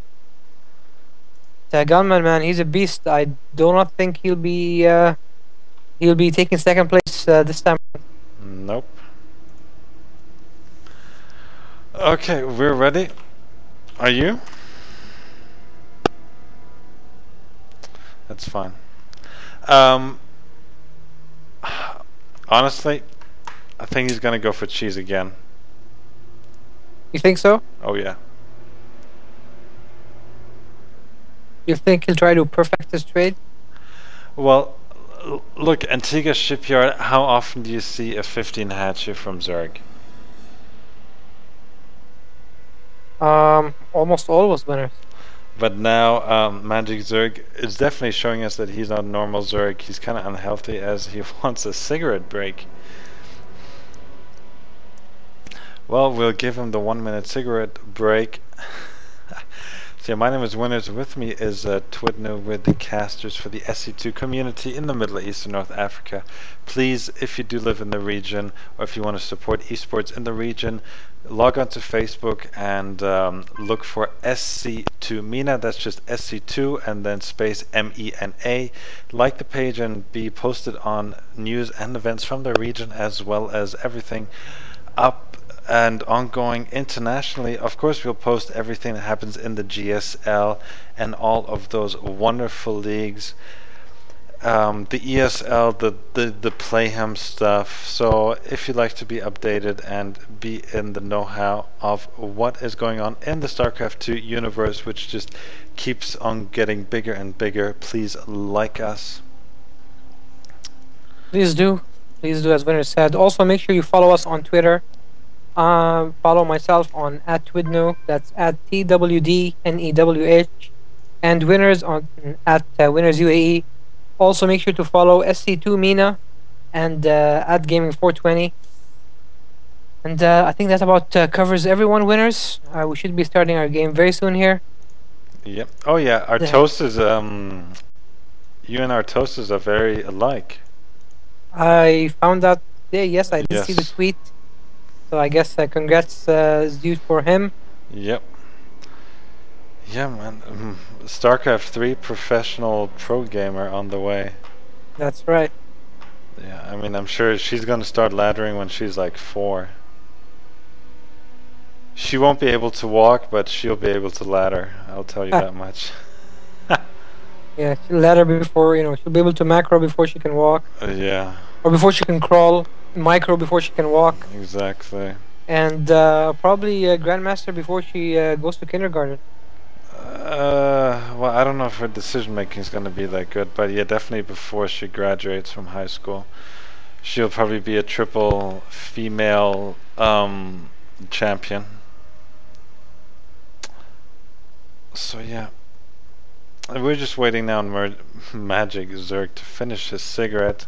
Magic Zerg, he's a newcomer, good on him. If you're new to this kind of stuff and if you want to join the action, well, sign up. Next week there's SC2 MENA Cup number 10. The sign up page will be up, I believe on Sunday or Monday, so stay tuned. I'll post that on Facebook as well and everywhere else. And how does Chiari always get in? Because if someone's on your friend list, you can right click on their name and join the game. Yeah. Unfortunately, I do not have the right to kick him. I'm just kidding. I would never kick Chiari. So yeah, it's back to work tomorrow. Sadly, yes, it is back to work. The December rush is over though, so things have settled down quite a bit. I am back to normal hours. Not doing graveyard shifts anymore. Coming back home in reasonable time, which is always a great thing, as it gives me some time to sometimes spend with my family, some time to just sit back, relax, have a good time, maybe even play some StarCraft. Oh, so what do you think about the GSL this season? So far it's been good. I am enjoying the matches. The new format really hasn't kicked in, so I wasn't able. Well, not much of the new format. I mean, I'm loving that the matches are best of 3 now. No more best of 1. I thought that was probably the weakest part of the GSL. So I'm happy to see they changed that, and I'm looking forward to more matches. Some upsets here and there, but overall, looks like a lot of the good players are moving to the next levels and next rounds. In the meantime, though, winners, we are back here on the StarCraft 2 MENA Cup, Cup number 9. This is for a spot in the 3rd round. On the right side of the map, the winner of the first game, loser of the second, is the Red Terran Exothermic from Team twdnewh. And on the left side, the winner from the previous map, it is Magic Zerg spawning in the pink color. My favorite matchup winners, and I'm sure it will be yours if I hassle you enough. Yeah, sure. Let's see what Exothermic is going to do here. If he's going to send out SCVs again. But no, he's queuing up SCVs, so I don't think he's going to cheese like I predicted. So we might actually go for a longer game here. Yeah, I hope so. Long ZVTs are just beautiful to watch. Eventually when the Zerg goes for the Hive Tech units, and the Terran is still producing Tier 1 Marines, it's just, beautiful to watch. Of course, not to take anything away from Marines, on 3-3 they are absolutely incredible units. I think probably the best units in the game, the most cost-efficient units in the game. Imagine 50 minerals to produce a 3v3 Marine, which can do a lot of damage, take a lot of damage, and in huge numbers is unbelievably efficient. But looks like Exothermic is going for a very standard kind of play, standard timing for the rack, standard location for the racks, and a gas geyser. Yep, so we had the 15 hatch here as well for Magic Zerg. Just as predicted, very, very common indeed here for the Zergs to go for a hatch first, and Exothermic will not even throw down a bunker to harass. He wants to save the minerals, even if it's only 25. Could make a difference in certain situations, as Magic Zerg just continues to drone up here, getting his first gas now. And still scouting in locations where there's no way his opponent is gonna be. I think someone should maybe break the news to him that Exothermic can only possibly spawn in one location, and that is cross map. Well, we have to keep in mind that not everyone watches the GSL, unfortunately, and that they might not know about certain things, and now the Marine was on move command, but that's okay. The ramp has been blocked and the drone will die in vain. Oh, and look at this, winners. Just at the bottom of the Terran main, looks like Exothermic might be able to take out one Overlord, and losing an Overlord this early in the game might be could potentially have a lot of impact on the Zerg, as the 100 minerals is a lot of money this early in the game. Yeah, and there's the wonderful supply block here. 24 over 20. That's not cool at all. He opted to go for 2 queens here to get that those larva injects, to get that production going here. Good on him. Speed is on the way, but I think we have something very standard here from Exothermic. We're going to have a Hellion expand from him. Right. The factory just waiting for that barracks to get out of its way so it can take its location. The 2 buildings magically collide in mid-air, but nothing happens to either of them. 2 Hellions are out on the way now. Well, look at this here, Zerglings. Going for some Zerglings, but they're not going to be able to do much. They will see the reactor factory and know what's coming. But of course, slow Zerglings against Hellions, never a good combination for the Zerg. Yeah, may I point out, no spine crawlers yet? Very odd, no spine crawlers. Yes, I just noticed that. He does have some time to react now, so we might see this first spine crawler real soon. But no, continuing to drone here. And scrape to connect both bases, but this is very worrying, as he should have at least 1 spine crawler here. Yeah, Exothermic only here with 2 Hellions. I'm sure he's going to be surprised, but there's 1 spine crawler there, but it is kind of late. And these 2 Hellions should have maybe gone in, but they're gonna chase after that 1 Zergling.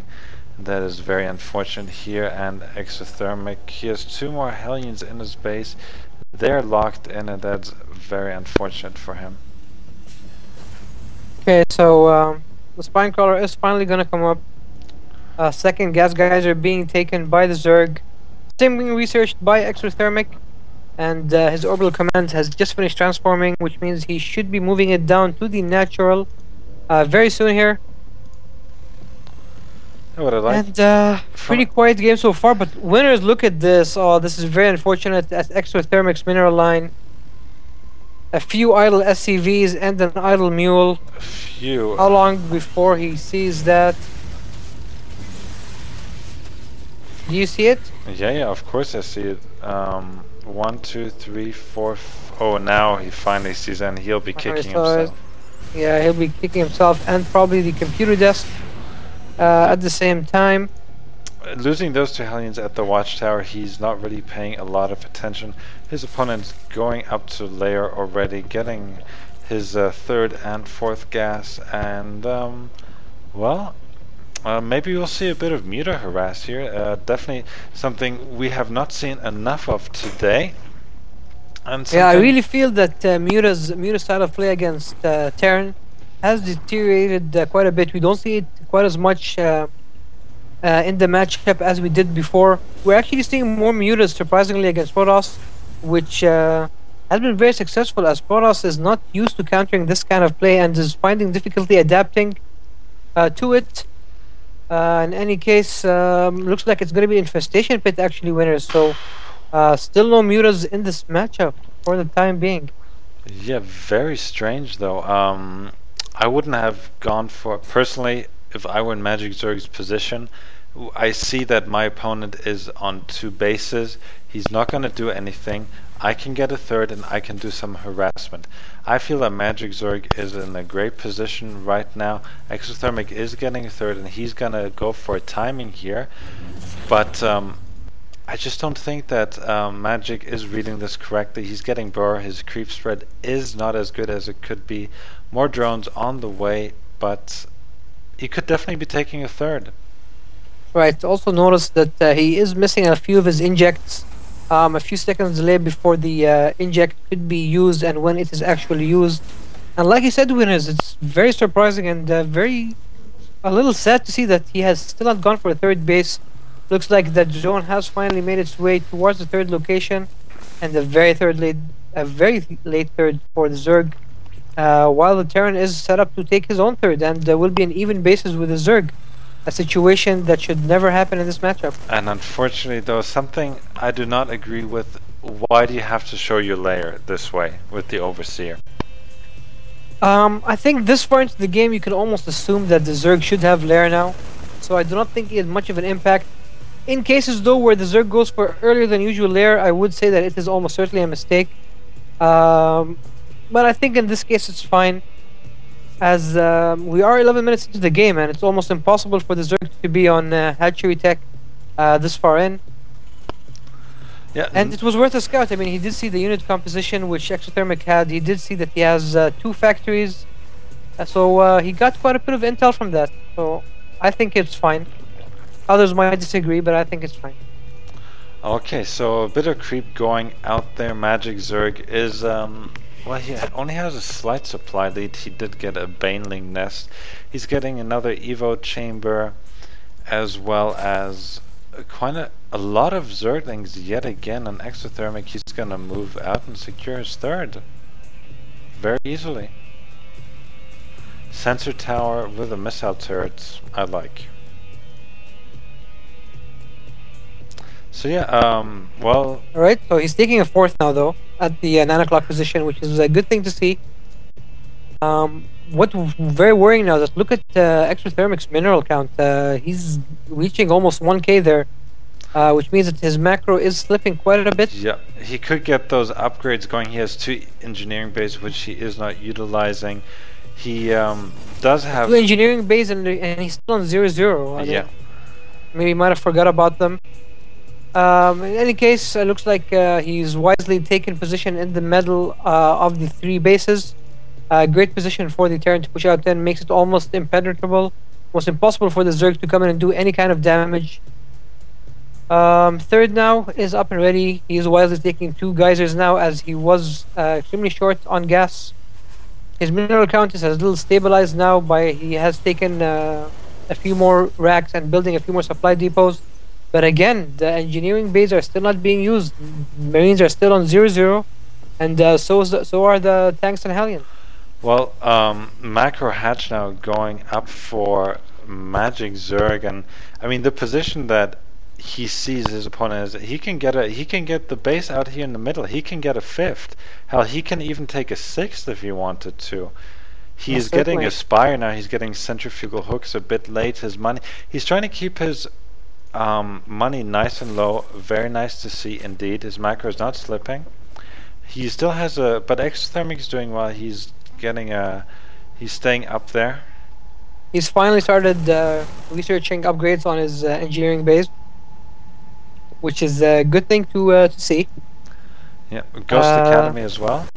Oh, but look at this. These Marines will spot this huge number of Zerglings and Banelings, so Exothermic now knows exactly what he's facing. And I wonder if the Spire is just being used as to make mutas, or simply to preparing himself for Blood Lords in the future. Yeah, and now we have a drop moving out here, and it is going to spot the 2 spine crawlers, man. Magic Zerg, very smart position of the for the spine crawlers. Knows that this base is vulnerable to attacks, and I think the 2 spine crawlers are going to be more than enough. Yep. And to be quite honest, I did not think that Exothermic even knew the base was there, as his drop was rallied towards the main. Marines now dropping down. Spine crawler there will minimize the damage caused by those Marines, and unfortunately they are left stranded in the Zerg main. They do see the Spire though, so at least some scouting. And what I do not understand is why did Magic Zerg give up the center of the map? He moved all his units. Okay, we have 2 Bird Infestors here, and he's even moving them. Oh, this could have been beautiful. Oh, but a lot of Zerglings making their way towards the middle winters. Yeah. And Exothermic does see it now. And is he going for an engagement? Fungal Medivacs? Oh, Yep. Yes, he does. That's it. So those Medivacs will be taken out. Yep. Oh. Oh no, 2 the HP. Medivac survived with 2 HP. Oh, It's stranded though, at least for the time being, until those infested Terrans become no more. Exothermic taking that 4th front base here next to the middle of the map, securing his position, and I think although he is his upgrades aren't up to par, he is maxed. He is up in supply, and he's looking mighty fine here. Well, yeah, there's another drop here. Banelings are going to morph, and well, this drop play is going to be denied here as well, but I think Exothermic is using this as a distraction, and he's moving out now. He's going to get rid of quite some creep. No blue flame though, but they're both floating 2.5k minerals. That's right, I'd love to see Exothermic get back on his upgrades. He's only 1-0 on his map and 1-1 on his bio.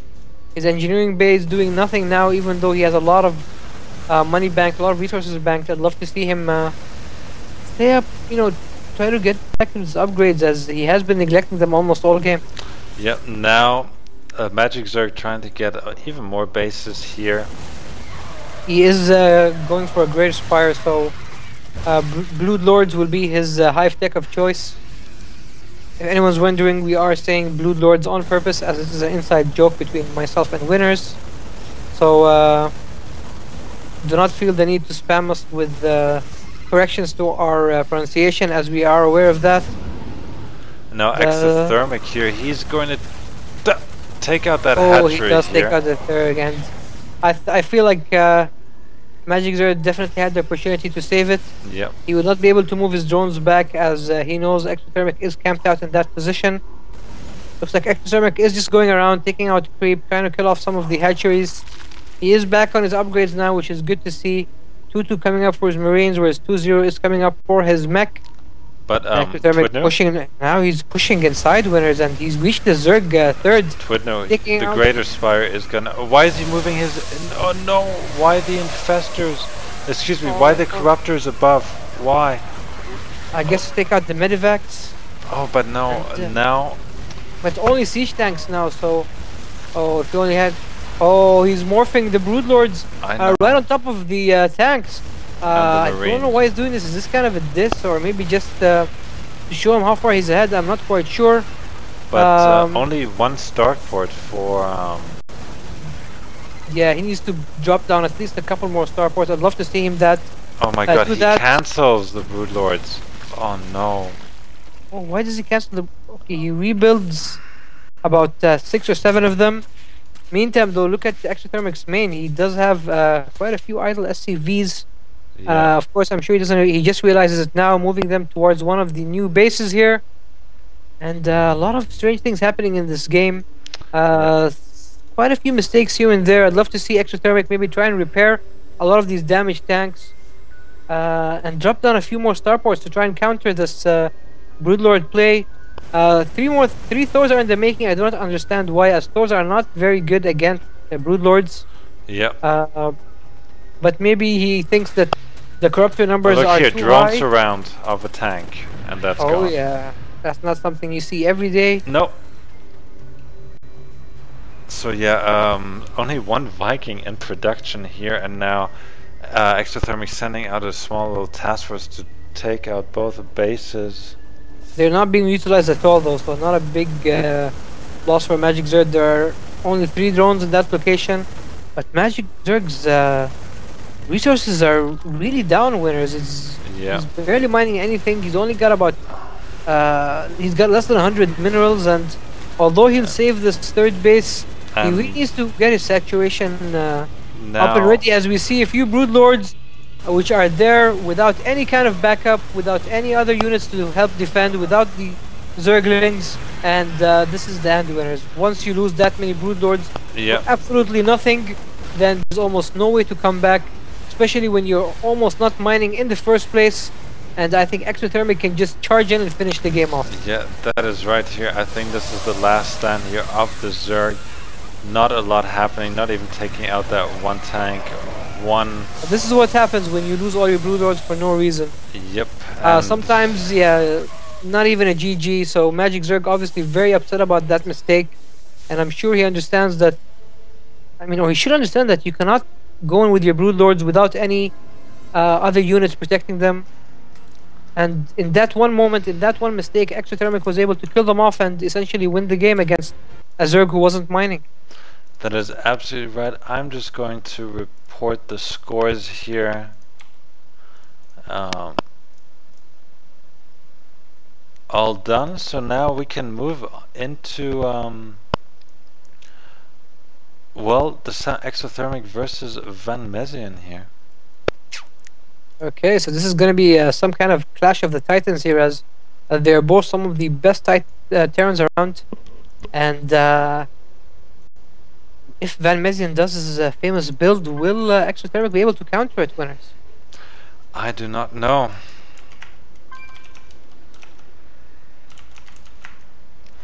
But honestly, I think Van Mezien has a leg up on Exothermic here, with all due respect to Exothermic. Van Mezien is a very strong player, and I don't know if Exothermic has what it takes to take out the Saudi powerhouse here.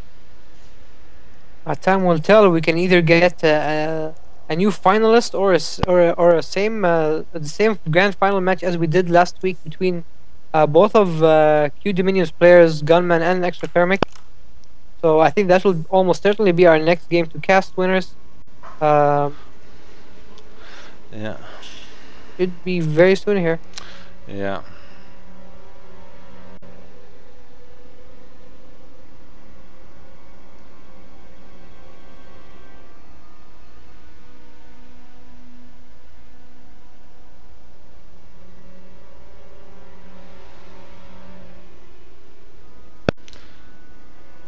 So we're just waiting here for the invite.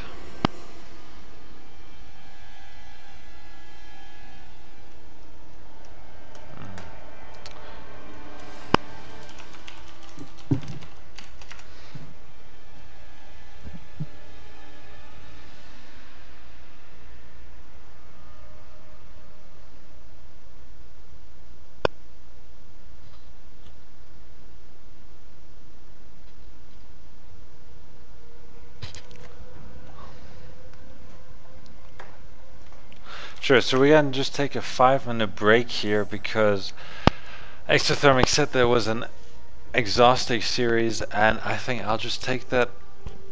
I'll just take this break and get a glass of water here, and I'll be back in just a second.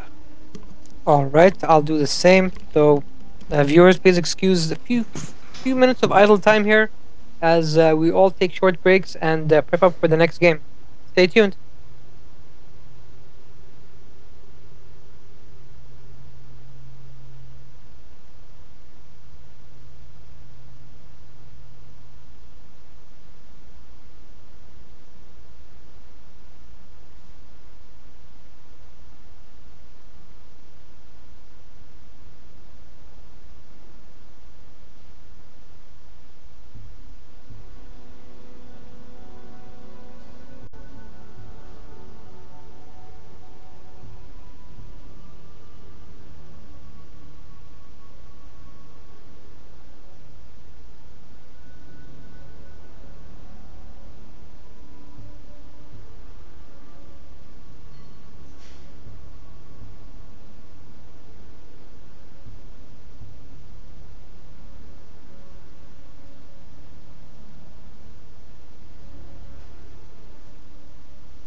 I'm back.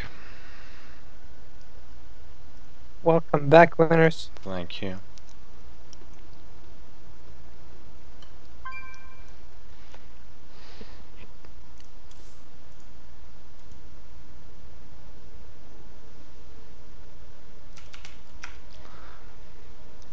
Okay,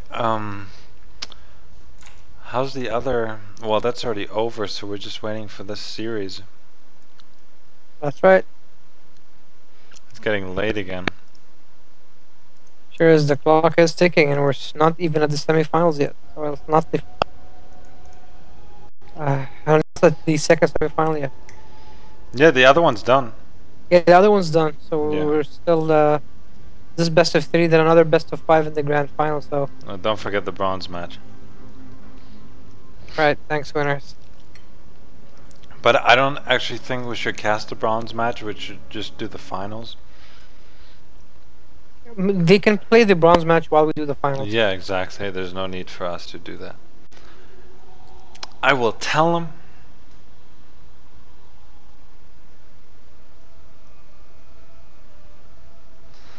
Ha!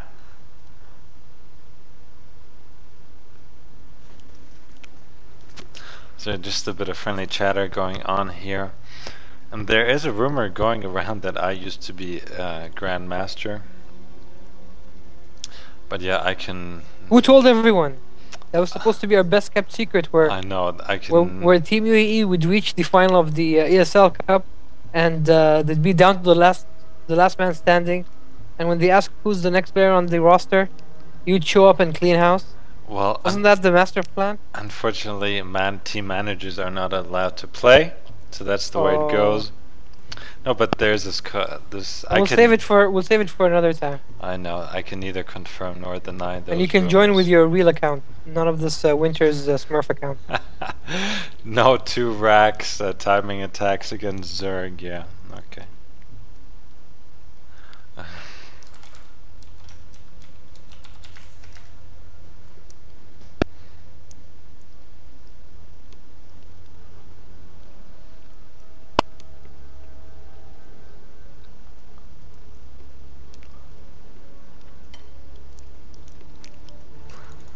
Okay,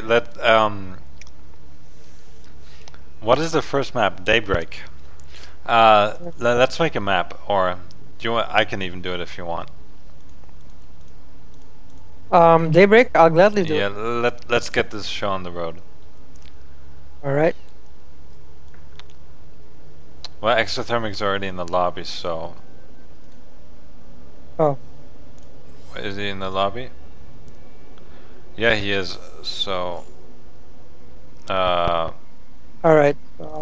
Okay, I suggested you.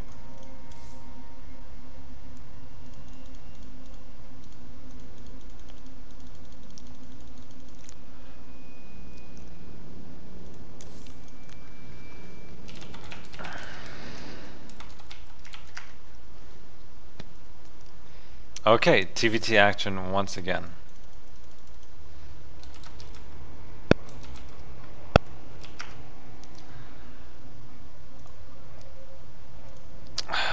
Okay, let's worry about the show match afterwards.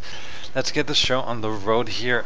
It is Exothermic against the powerhouse from Saudi Arabia, Van Mezien, yet again another strong performance. And will he have enough to move into the finals? Will his one base timing attack, his Banshee play, take him all the way, or will Exothermic's cheese get him to the grand finals, where once again he'll be taken out by gunmen? I do not know, but let's see how it goes. Okay, winners, thanks for that quick intro. I do see Van Mezien doing this 1-1-1 at least one time in this series. So...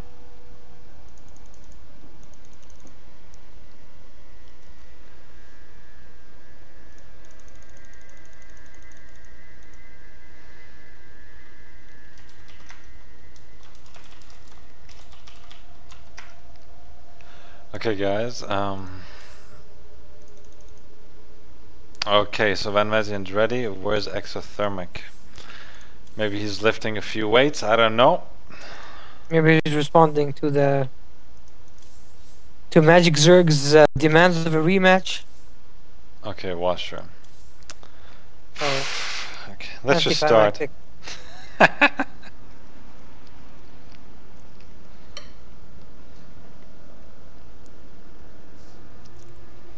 So thank you everyone for tuning in. A grand total of 18 viewers. I'm sure that's everyone in the SC2 MENA community. If not, let me know. Give me a shout out in chat. Is anyone in chat? Anyone say anything? Well, of course, there's a 10-second delay.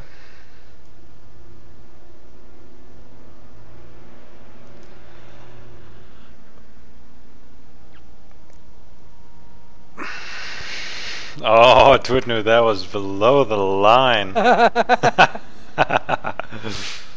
Ooh. So everyone, my name is Winners, with me is twdnewh. We represent the StarCraft 2 community in the Middle East and North Africa. We do the casting.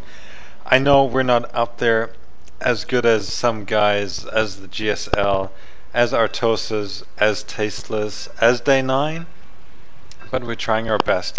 The countdown has started, and this will be the second semi-finals, Exothermic versus Van Mezien, TVT.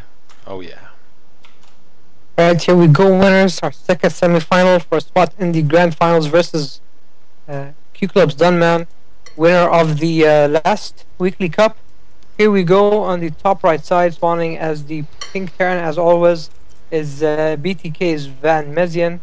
And on the bottom left corner from Q Club Dominion, a team here in the UAE, it is the Red Terran Exothermic, a previous winner in our weekly cup.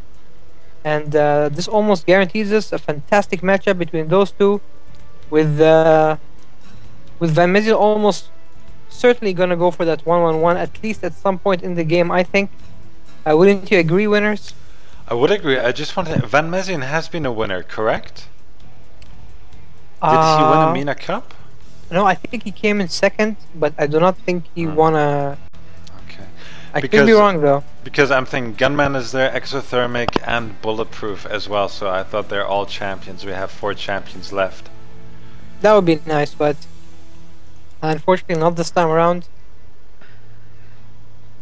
And now Van Mezien is already trying to put off Exothermic, as he is the first one to scout the map in his Ferrari red SCV, moving out across the map.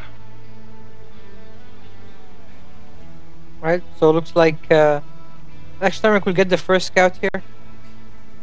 And things looking fairly normal here. Has anyone taken... both players have taken their guess, am I correct? You're absolutely correct there.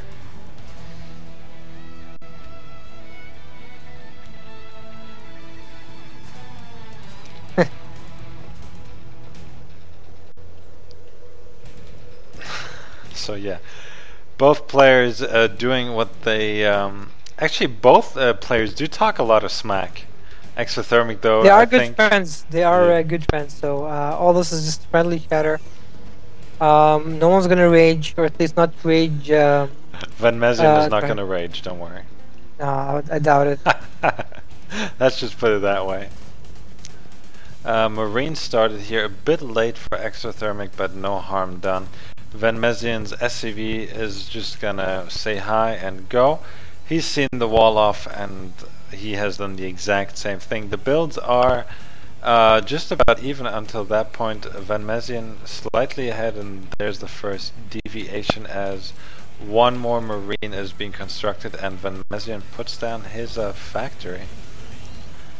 And maybe there was some reverse psychology here. Maybe he said, are you gonna go Cloak Banshees? No, but he's gonna go Cloak Banshee himself, you know what I'm saying? Possibly, man. These mind games, you can catch your opponent off guard, get him confused and stuff. And this could very well happen when two guys who play a lot together, good friends. So both players are still doing essentially the same. Van Mezien is a bit ahead here, but we're at the near the 5-minute mark, and everything seems to be as similar as could be. And let's see What occurs next? Is this going to be the first deviation? Yes, a reactor here for Van Mezien, but as well as a tech lab, but just the start port here for...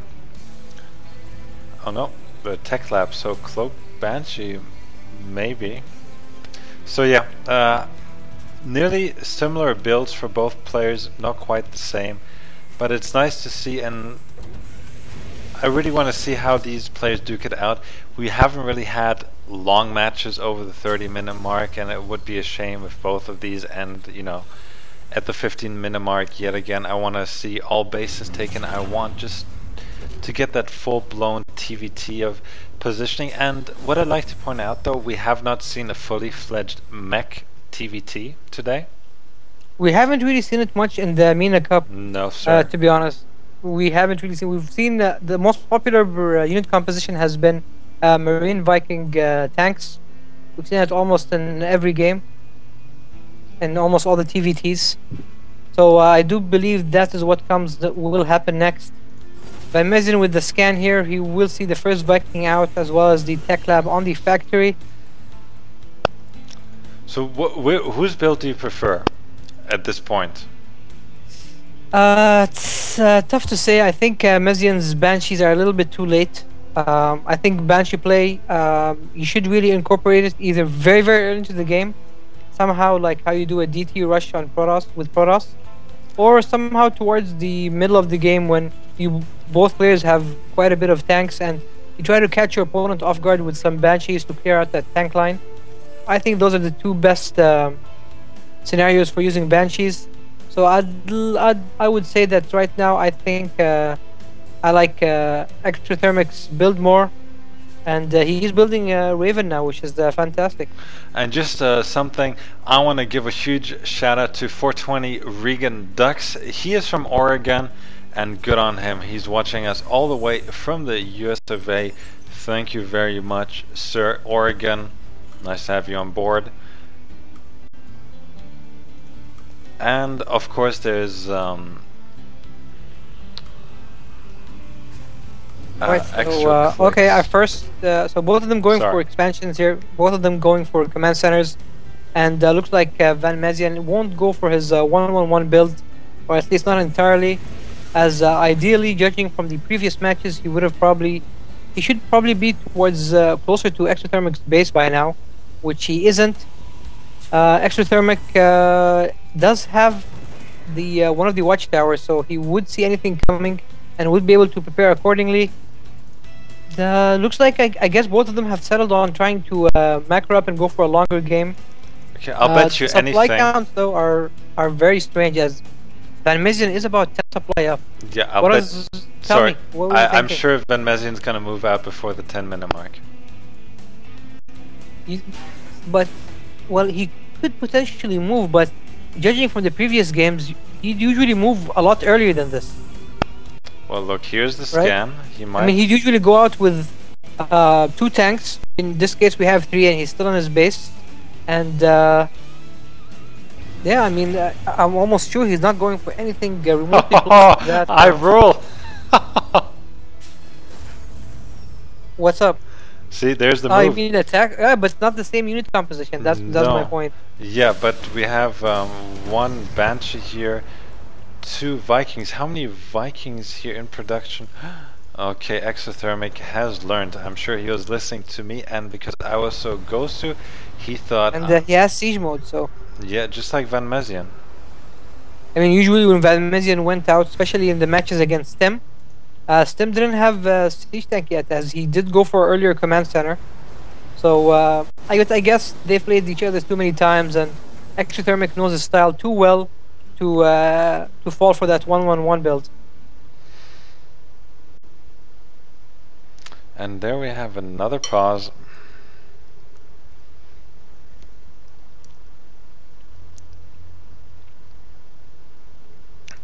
And I wonder what it is this time.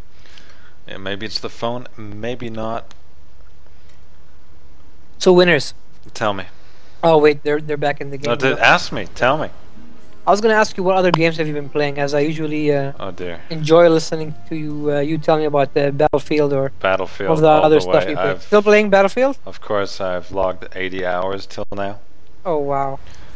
I mean, I love being the cheeky sniper that I am, as we see Oh now. well, wait on Winters. Looks like we're gonna have an engagement here. Oh, very nice move by Exothermic, dropping down his Vikings to assault mode to deflect the higher number of Vikings coming in by Van Mezian. He will take out this destructible debris at the ramp, but Exothermic now refilling his Viking count. He's up to 4, I believe, in addition to the Raven, which can drop the defense drone, which will help him in the Viking battles. And I do not really know what Van Mezian is trying to accomplish with this. It's not a very strong contain. It's very soft, and Exothermic would not have much trouble getting out of this. No, and this is something I stress every time. Eventually, a contain will be broken. It is more essential for you to keep your units, keep them alive, do something with them in the long term, instead of just wasting them there. As we now see Exothermic moving his tank lines up, and the Marines are going to be shot here. And right, now we see him moving back. Okay, always a good sign of a good player, but now more reinforcements coming in. Is he taking a third? No, no one is taking a third here, as he's still... And note that... yes. I'd like to note that, okay, for a while there, Van Mezian had stopped SCV production, so I figured he might be going all in with this, but as I said that, he is building a couple more SCVs. Exothermic, though, he will have a third base up, a third command center up, ready to move into a third faster than his opponent. That is right here. So what's the worker count like, Winners? pretty low. It's 40 versus 40. Oh, okay, so both players are focusing more on their unit production rather than their economy. Exothermic does have the less of a supply count. He is 104 compared to 116, so he's down by around 12. I believe the upgrades should be similar. No, 004. Both players actually. No, sorry. Exothermic's bio is on 1-0 compared to only 004. Oh, but here we Mezian, go. and yeah, slowly moving out those tanks. You know, with the Viking, the higher Viking count, your tanks will do better, as they will be able to hit further than your opponent. And I'm really happy to see that Exothermic is continuously producing Vikings and slowly edging out of his base. But there was a little drop here, if I may point out, by Van Mezian. It took about 3 SCVs before it being shut down here. Van Mezian, so not much of a win. Yeah, but actually Van Mezian, he's going to get his third up here. He has map control at this point. He's sending out Marines to all corners of the map. The third has completed. It has not morphed into an... Well, he actually cancelled it as... I was scared there for a second. Alright, looks like he wants to put down a planetary fortress. And I think Exothermic is just getting ready to finally push out here and break the contain. I'd like to see who has more siege tanks, as Exothermic 6-6. does. Yeah, they're both with 6-6. Van Mezian with a slightly higher Marine count. Viking count, though, definitely in Exothermic's favor here. 10 to only 5. And we will find out now exactly why having a higher Viking count is vital in this matchup. Yeah, siege tanks going down here, Marines going I'd down. love to see Exothermic maybe trying to repair that damaged tank. Yeah. As it is down to only 1 hit, and it is the one which is furthest down the line. Viking Wars now, but Exothermic with the higher Viking count pushing those of Van Mezian back, and I do believe Van Mezian will try and fall back here. Well, he should. Just slightly. He should. He's falling back more slowly, Marines. and he's losing a lot of units. His Marines not in hold position, unfortunately, and things are looking very good for Exothermic, I think. Well, yeah, as he has taken the supply lead. Yeah, but Van Mezian, he has his third up for the time being. Supply is slightly, well, they're just about even. But yeah, this is, I mean, oh, he's gonna get himself cornered here now. Van Mezien. I don't like what he's doing. Oh, but he will take out this expansion. This is very important here. It's a great kill for him. And Exothermic is down to only 2 command centers now. But is he gonna? Oh, he's not gonna even go for a base trade here. Is he? He's being very indecisive. He just stemmed there. No medevacs here, and Van Mezien knows what is coming for him. He, in return, is gonna move out here. Oh, looks like we're gonna have an engagement here, winners. Exothermic must handle this very, very carefully as Van Mezien's tanks are already sieged up here. Okay, the Viking Wars and the Marines are coming up now. Tanks going down, and Van Mezien's down to only 1 tank here. And Exothermic does take it out, so the supply count says it all. Exothermic is up at about 10 supply here, and the command center is gonna... Will it go down? If it goes down, then Exothermic will be in infinite amount of trouble as he's already down by 1 base. And the longer this goes, although Exothermic was able to finally clear that contain, the longer this game goes, in this case, the longer Van Mezien has the advantage. Yep, well, we have Exothermic knows he has to make something happen, and he's gonna move out. Van Mezien, well, he's not reacting to it. He should know that it's coming. He's very much out of position. But no, he's not actually gonna... again, Exothermic being a bit indecisive here. Now Van Mezien will know what is he going to do. Siege tanks are not in siege mode. Oh dear. He should lift that orbital command now and get out of there, because I do not think he can hold it. No way. No, he can hold it, and now... No. Oh, Van Mezien losing all his Vikings there. Very poor positioning and not even bringing his tanks along. Exothermic has free reign over that base. He does take it, and his command center is actually almost done here, so looks like he will take back the economic advantage fairly soon here if he continuously denies the 3rd for Van Mezien. This is very back and forth, when it's almost impossible to say what's going to happen. I'm very interested in the upgrades though, so please tell me what's happening. 2-1 for Van Mezien. He's getting... excuse me, 2-1. He's getting his 3-2 right now as we speak. Exothermic, he's on 2-2 for the time being. But now getting his 3-3. But Exothermic isn't in a good position here. But I didn't look at all these Marines, autumn colors all around. No medevacs in sight here as the Viking production does continue. But now here's a drop here yet again by Van Mezien, and is he gonna get this command center? I sure think so. Oh, Exothermic should have had some defense there. He essentially gave Van Mezien a chance to get back into this game, and if he takes the command center down, which he does, and saves the Marines. Yeah, very unfortunate for Exothermic. He should have had some static defense there left, maybe a turret and or maybe even a tank in siege position or a couple of Marines, just to hold off, as he should have known that Van Mezien will try to target that 3rd to even out the bases. Both players are almost mined out at their main. Look at the oversaturation at Van Mezien's. I know. Natural. It's. He could move up a few into the main, but yeah, he needs a 3rd and 4th ASAP. So does Exothermic, to be honest. Supply counts now. Exothermic slightly in the lead with about 5 or 6 supply, and I think both of them are going to drop very soon here and will be forced to engage any second now. Well, as it is a game of resources.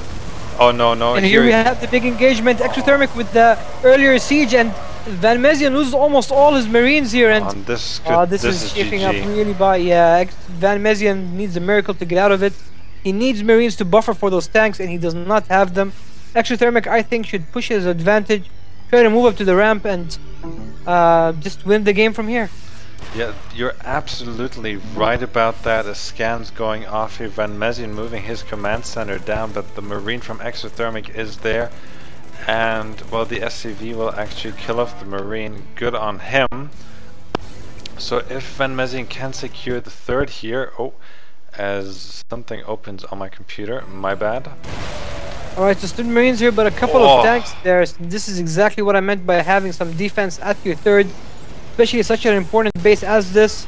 Exothermic though is in range, and if he takes out this 3rd while taking his own, then he might be able to have enough resources to start producing a lot once again. He did build 2 more command centers, so he will be able to take a 3rd and a 4th. And Van Mezian, unfortunately, forced to lift off that command center and will not be able to mine, except for this long distance mining for the time being. And Exothermic, he has the supply line, so he can simply just starve out his opponent, and looks like that's exactly what's happening. Looking at the production lab, Exothermic is still building SCVs, whereas Van Mezian is building only a couple of tanks at a time, as that is all he can afford. The Viking count, of course, making all the difference in this matchup. Yep. He will be able to see the units coming, and might trigger some kind of attack towards the natural here if Exothermic, I think, plays wisely. Well, but yeah, all the SCVs have been pulled here. Tanks are in position, and he's just gonna go for it. He's gonna forward. Van Mezian realizes this is his only chance here. He might be able to clear out the soft contain, but he is now down about 60 supply, or sorry, 50 supply, and is looking to be in really, really bad shape, as Exothermic is now mining from a third base and looking to take a fourth very soon. That's right. Van Mezian, he is in a corner here. I don't know what he's gonna do. He's gonna siege up, but these units are isolated. You see a large number coming in from the left side. Exothermic is floating in his fourth. And well, this is one of the longer games. Van Mezian is just about mined out here at his natural. More SCVs are going to be pulled, a third one. And now here the units are going... And I think this is going to be the final engagement. Exothermic now stimming in with Marines. His tanks not even in siege position. They do not need to be so. And he's almost double the supply of his opponent. And now with his fourth base going to start mining soon. He is infinitely in the lead. I really do not know what Van Mezian can do here. Looking like does have a small task force, maybe going after Exothermic's third. And Exothermic this time though, playing it better than the last time, learning from his mistakes, does have a few Marines positioned here to defend against this, but no tanks, man. He does need the tanks to protect the third, and Van Mezian still continuing to push in. Exothermic should fall back and try to defend his third, and once Van Mezian loses this, I think it will be all over, and he will be forced to GG. First tank down, all the Marines are now killed off, 70 supply to 156. It's almost impossible position to come back from, winners. Yeah, Van Mezian, again, he's going to push out with another task force. Maybe he should just consolidate his forces instead of trying to move out with these 20, 30 supply units, as he's going to go after another base here by Exothermic. And he's going to actually take this out.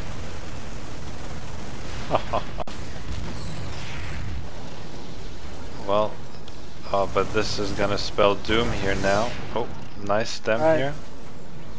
Now Exothermic going to kill off the third once again here, and with that third gone, it just almost cements Exothermic's win in this matchup. I do not know why Van Mezian is insisting on wasting more of his energy in trying to come back from this. He should probably try to save up some of his power for the next games. Van Mezian, even Exothermic, still has some defenses even as his main, so Van Mezian will not be able to come in. He is targeting that third once again. The Exothermic did take out, stop the production at the stop the mining at the third, and is now going back to save his own. The SCVs right now repairing the planetary fortress, which has taken out a clump of Marines. And I think this is it, Winston. Once Exothermic goes for the kill here and takes out the small task force, it will be lights out for our Saudi gamer from B2K. And here's going to be the surround now. Yeah, this is the final nail on the coffin. Marines stim in, take out the first tank, second tank, last tank. Marines are all dead. And 100 supply to 170. And still no GG, Van Mezian. Still does not tap out, and he's still trying to take that third, which Exothermic will more than likely deny. I'm surprised Exothermic is still not maybe moving his command center to take a fourth, as he has complete map control, man. He can take a fourth and a fifth even if he wanted to. Yep. But Van Mezien, he's being stubborn as he should be. Never surrender, never give up. That is Also, the you're one motto. of those winners. Sometimes. You're one of those people who stay in the game forever, even though you know there's absolutely no chance to win. Sometimes, yeah. Waiting for a glimmer of hope that maybe your opponent will mess up so bad that you might have a chance to stay. Maybe. Alright, fair enough. I'm Oh I dear. tend to try, Exothermic decides not to go for it, a little undecisive. Going for the main now, which I think is a fantastic decision. If he takes out the main and camps out the production buildings, Van Mezien will really not be able to do anything after that. So Exothermic still has to be a little careful here, as a good siege. Van Mezien still has quite a number of siege tanks, and although they're only on 1-0 compared to 3-0 for Exothermic, they can still do quite a lot of bits of damage against a lot of Marines. Yeah, armory goes down here. SCVs are gonna be slaughtered, or not. He's gonna walk into the main here, and then Van Mezien just sends off a dropship. Yeah, Van Mezien is gonna go for one last final push towards Exothermic's main, which I do not see really working. He might catch a few units off guard here, but no, Exothermic moves all his Marines down, and I think he's gonna take out this entire... Oh no. Oh, he decides to fall back. But And, you know, a little bit happening here. Exothermic now is gonna take out all the production facilities, all the production buildings, all the structures, and yeah, Van Mezien finally realizes that he has actually no chance of coming back into this game and calls the GG. Wow, quite a Unnecessarily long game, winners, I think. Should have ended about 10-15 minutes back, but in any case, Van Mezien thought that he was worth it to try and continue and win back this disadvantage he was in. Unfortunately for him, Exothermic had just expanded, was able to maintain his expansions, was able to macro up, and I think most importantly had better upgrades than his opponent. Yep, that is absolutely right. I just had to make a couple of adjustments, but that's okay. I'm back in the game. Thank you for watching, everyone. That was game 1 of the second semi-finals here. It took a bit longer, and it's already 10:40 our time. Crossfire is the map of choice, so Exothermic is going to create that for us, I presume.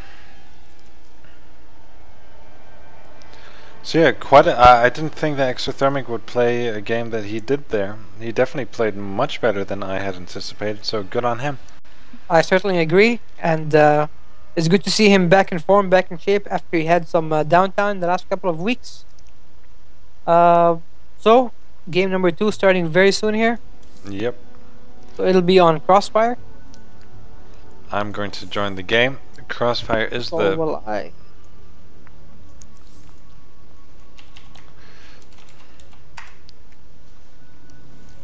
So let's see who our finalist is going to be if Exothermic can clean sweep Van Mezien here, but for some reason I think it's going to go to game 3. You think so? Oh yeah, I think so. For some You reason. think Van Mezien will do a 1-1-1? I don't know. I think he will, winners.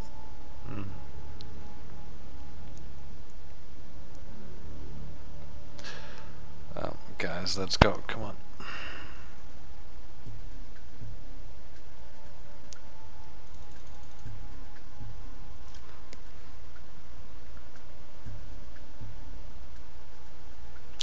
So yeah, I hope the countdown will commence here. And there it is. Thank you for making sure that they will eventually start, as it is getting kinda late. It always seems to like go quickly towards the middle and then it kind of slows down. Seems like it. In any case, in the top right corner, BTK's Van Mezien spawning as the blue Terran, and on the bottom left corner, a winner from the last game, it is twdnewh's Exothermic spawning as the red Terran. So yeah, Crossfire. This is definitely a map to cheese on. Very large, very Well, not Very feasible. Yeah, I mean there are lots of many places where you can hide a proxy starport or two Raxes or something of the kind, and we oh look at this here exothermic. Is he gonna go? No, he's gonna send out an early SCV. Oh yeah, he is. So maybe he thinks I have a good chance of winning. Lag. Are you lagging? No, I think I'm fine. Yeah, I don't seem to have any lag either. So let's see. Is this going to be a Scout SCV or a Proxy React SCV? Winners we will find out shortly. As it is very early Scout, earlier than usual. I think he might be expecting cheese from the Amazon, which is why he decided to send the SCV early. Doing a great job now, harassing the SCV, building the React, and if he takes it out, be very close here. But look at this. See, he forced out 3 different SCVs. You know, guide SCVs doing nothing. So even repairing. Yeah, he's wasting their time, wasting their mining time, forcing them to repair, stop building, etc. And Mezian is now with the gas already up. So is Exothermic. So very similar builds between both players here. Exothermic's SCV finally deciding to back down and make its way back to the base. That's right. Very standard builds from both players, I think. Yeah. Maybe we'll see another standard game. You never know when it's possible. Anything is possible. Impossible is nothing. That's right. Adidas. If you happen to work for Adidas and feel like you have too much money, why don't you sponsor us? We'll sure get your slogan out there as often as possible. So, looks like Exothermic is the first to drop down a factory, and Vamazian is was soon to follow. What are the chances we see Banshee play from both players? I think we have a 100% chance of seeing Banshee from one of the players. Okay. Looking at the factory, it's not in the middle like Van Mezian's. It's kind of off to the side, often indicating that you want to hide something. Maybe hide a Banshee. For example, I'm just throwing it out there. I don't know. I could be wrong. It's certainly possible, winners. You'd like to dodge that scan if it does come in. And the next few seconds will tell the story. Starport. Yep, Starport. And Tech Lab just to seal the deal.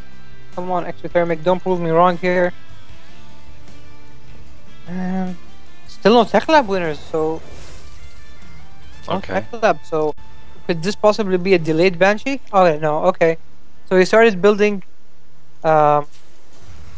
He cancelled it, yeah. Okay, he's building a Hellion, and at the same time he is building a Tech Lab on a factory. I was not even aware you could do that, winners. No, he cancelled the Hellion. Okay, he cancelled the Hellion, and... Alright, so now we might see the switch between the starport and the factory. Still no switch yet, so... Looks like it's not a Banshee play, winners, so... Okay, we're both wrong. We're both wrong. None of them are going for Banshees. Oh my god. Van Mezian, are you kidding me? Battle Cruiser Rush again. Oh, jeez.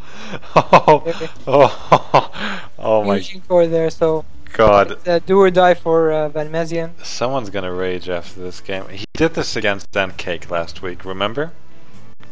Yes, I do recall, and it was actually successful. Yeah, I know, and honestly, this is the last thing I'd expect. Really? Oh yeah. Wouldn't expect? No, I wouldn't. Oh, but look at this. Exothermic is on his way to be supply blocked here.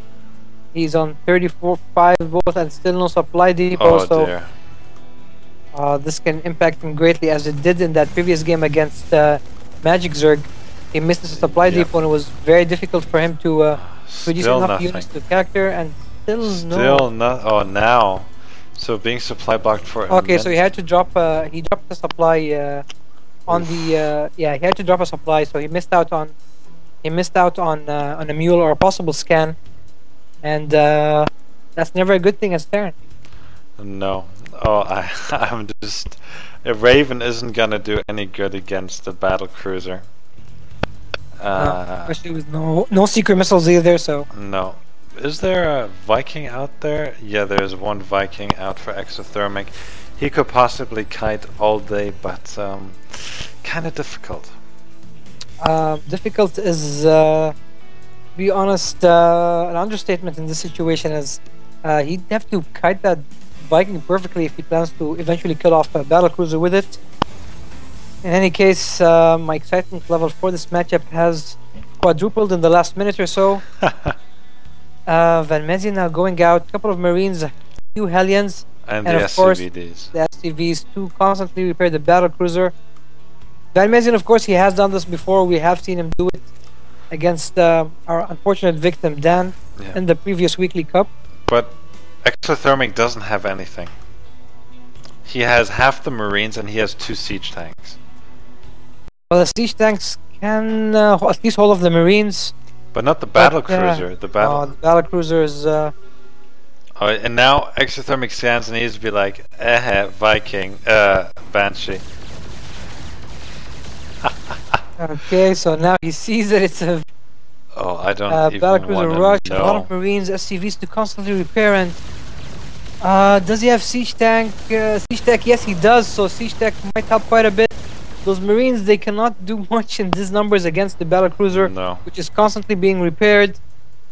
And I don't know, winners, this is very iffy for exothermic. He needs about 20 more Marines to be able to counter this. Yeah, I mean... Viking, though, doing a lot of damage to the battlecruiser, and with that point defense drone... oh, wow, will he lose it? No. Oh, he has to try and snipe it. If he snipes it, will be the end of this rush for sure, but... No, he does give the STVs a chance to get back to repairing this, and... this is still anyone's game, winners. This is definitely anyone's game here. Stem is about to finish as well. Siege tank is kind of moving into position here, forcing him back, but the battle cruiser is back here with full health, I might add. Yep. Oh no, those Marines! No, the siege tank placement. Exothermic dealing with this very well here, and is he? Yes, he does have another command center. So once this rush is over, he'll be able to macro up and probably take out exothermic without much trouble. But oh my God, winners! Second battle cruisers. And things just got a lot more complicated. But 5 Vikings, I mean... Will be enough though, that is the question. Yes, I mean... Nothing, okay. Van Mezien does realize that he might be in a bit of trouble. He does pull back here. He's getting a command center of his own. Yeah, but he invested way too much into this, so...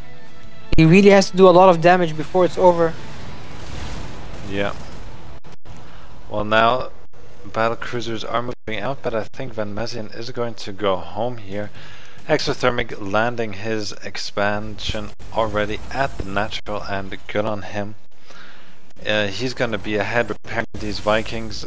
I like he should have done that a bit more last game, but it doesn't matter what happened last game. 4 mules just came down. And right, look what's being researched at the Fusion Core, winners. That is the weapons refit. That's right. That's for the Yamato cannon, so he'll be able to one-shot those tanks if he needs to. Or even Vikings if they're clumped up. That's right. That is right. So Van Mezien investing more into this battlecruiser play. He was, unfortunately for him, pushed back. He does have a couple of Vikings now, and he's building a 3rd battlecruiser, so he really wants to make this work, I guess. He has no choice as he invested so much into it. And he's definitely behind. His exothermic is already, his natural is already up and running. He's already mining, and he will slowly but surely catch up in supply. And even a drop here coming on the left side of the map. The medevac on its way, and it might actually snipe the fusion core here. Yeah, he definitely can, as going to the mineral line can be quite risky. There are 2 missile turrets there, which will be able to shoot down that medevac quite quickly. And it's not every day you see this unit composition 14 minutes into the game, winners. No, absolutely not here. There's the medevac, and I think that's all she wrote for the fusion core. That's right, and will we be able to get it on time? Nope. I think Van Mezian will be able to save it. Oof. Walking into the missile turret. Yeah. Oh, this was terrible. Yeah, this was a very, very, very bad drop. He was able to force the SCVs off the mineral line for quite a bit, so Mezian did lose some mining time. So not a complete loss for Exothermic.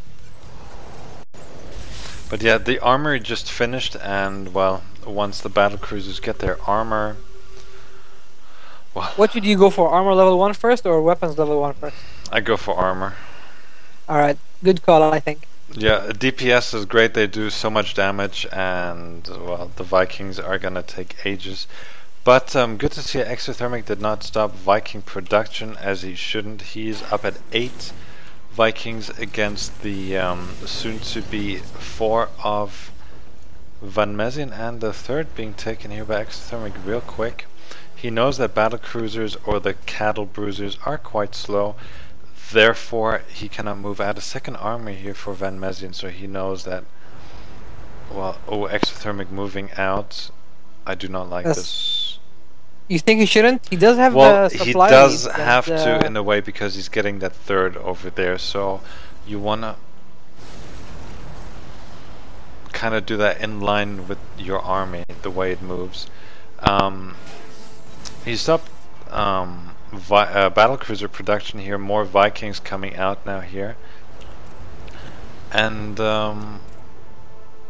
let's see how this will go. Exothermic kind of retreating, and he's going for a flank. He'll go for the flank, and he wants to make sure that there are no hidden bases being taken by Van Mezian around the map. Okay, looks like battlecruisers and Vikings. But look here, at the stem can do. He stems there. He might get some of the battlecruisers, and come of the Vikings will be able to snipe one. So one would be a good win for him, and he even should turn around now. Right, he should turn around with the Vikings. Will he lose a second? And oh man, big loss for Exothermic. He does get off one. And he gets the Raven. Cannon, but he gets the Raven, I think, which was not really the big threat in the unit composition of Exothermic. Meanwhile, supply count has evened up quite a bit. Exothermic, though, does have a third now and will start mining from it fairly soon. No command center, and I do not think, at least, no command center in the works for Mezian, so Exothermic will his command center third is already done, and he's moving it towards the 3 o'clock position. So both players will be about even in the mining. But as long as Exothermic has a superior Viking lead, I do not think Van Mezian can really do much. Yeah. It's one thing I'm not liking, though, is he's not upgrading the Vikings. On the other hand, Van Mezian is going to be on 1-1 very soon, or sorry, 1-0 very soon. So that will definitely give him the edge in the Viking wars. And I think Exothermic should invest in the armory and go for those upgrades very soon here. Maybe even double upgrades, as he is doing well economically. Yeah, and we have that one lone marine here on the right. Looks like we might have an engagement here. Oh no, Van Mezian with 2 Thors doing a lot of splash damage to those Vikings, and no, they're all clumped up, doing a lot of damage, and oh my god, he just lost quite a few Vikings, and a lot of those Vikings are in the red and the orange, and Exothermic is forced to fall back here. Those Thors definitely a great choice by Van Mezian. When you're down in Vikings, you know, those Thors will be able to do a lot of damage. Exothermic does have 2 Vikings of his own. Unfortunately, he was not able to use them. And is this a flank I see, winners? Well, he has to be careful. His Marines are pretty damaged. His Vikings are pretty damaged. And, well, let's see what is going to happen here. Oh, it looks like he is going for do some kind of damage. Your Thors now. Oh, taking out. Oh, Van Mezian losing all his Viking. Every single Viking down for Van Mezian, whereas Exothermic still has 5 on the field. 2 siege tanks up on the high ground, and they will be taken out very quickly here. 1 Thor will also be shot down if target fired, and the command center is forced to lift off. This might be it. This could possibly it, but supply count definitely in Exothermic's favor. He's about 20 supply up. He should snipe Van that. Mezien now he's coming back. The last battle cruiser might be taken out, and No. oh, not yet. Looks like Van Mezien might be able to hold off for the time being. But at what cost here? At what cost indeed? He's about 20 supply behind. He has lost his natural, and things are not looking good for him, to say the least. He is almost no gas here, only 80 gas. Exothermic with almost 1k gas, very healthy economy, a lot of mining, and I would love to see him try to repair all these damaged Vikings, as he will need them if Van Mezien goes for more battlecruisers. Yep, you're absolutely right here. Van Mezien knows he has to do something. I would love him to bring at least a few SCVs to repair this mech composition here. He definitely needs it.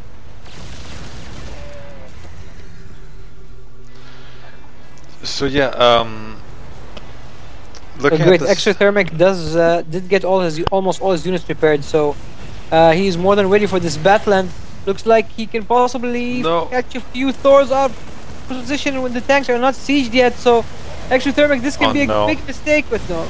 Siege tanks sieged in time, and Exothermic did pull back in time.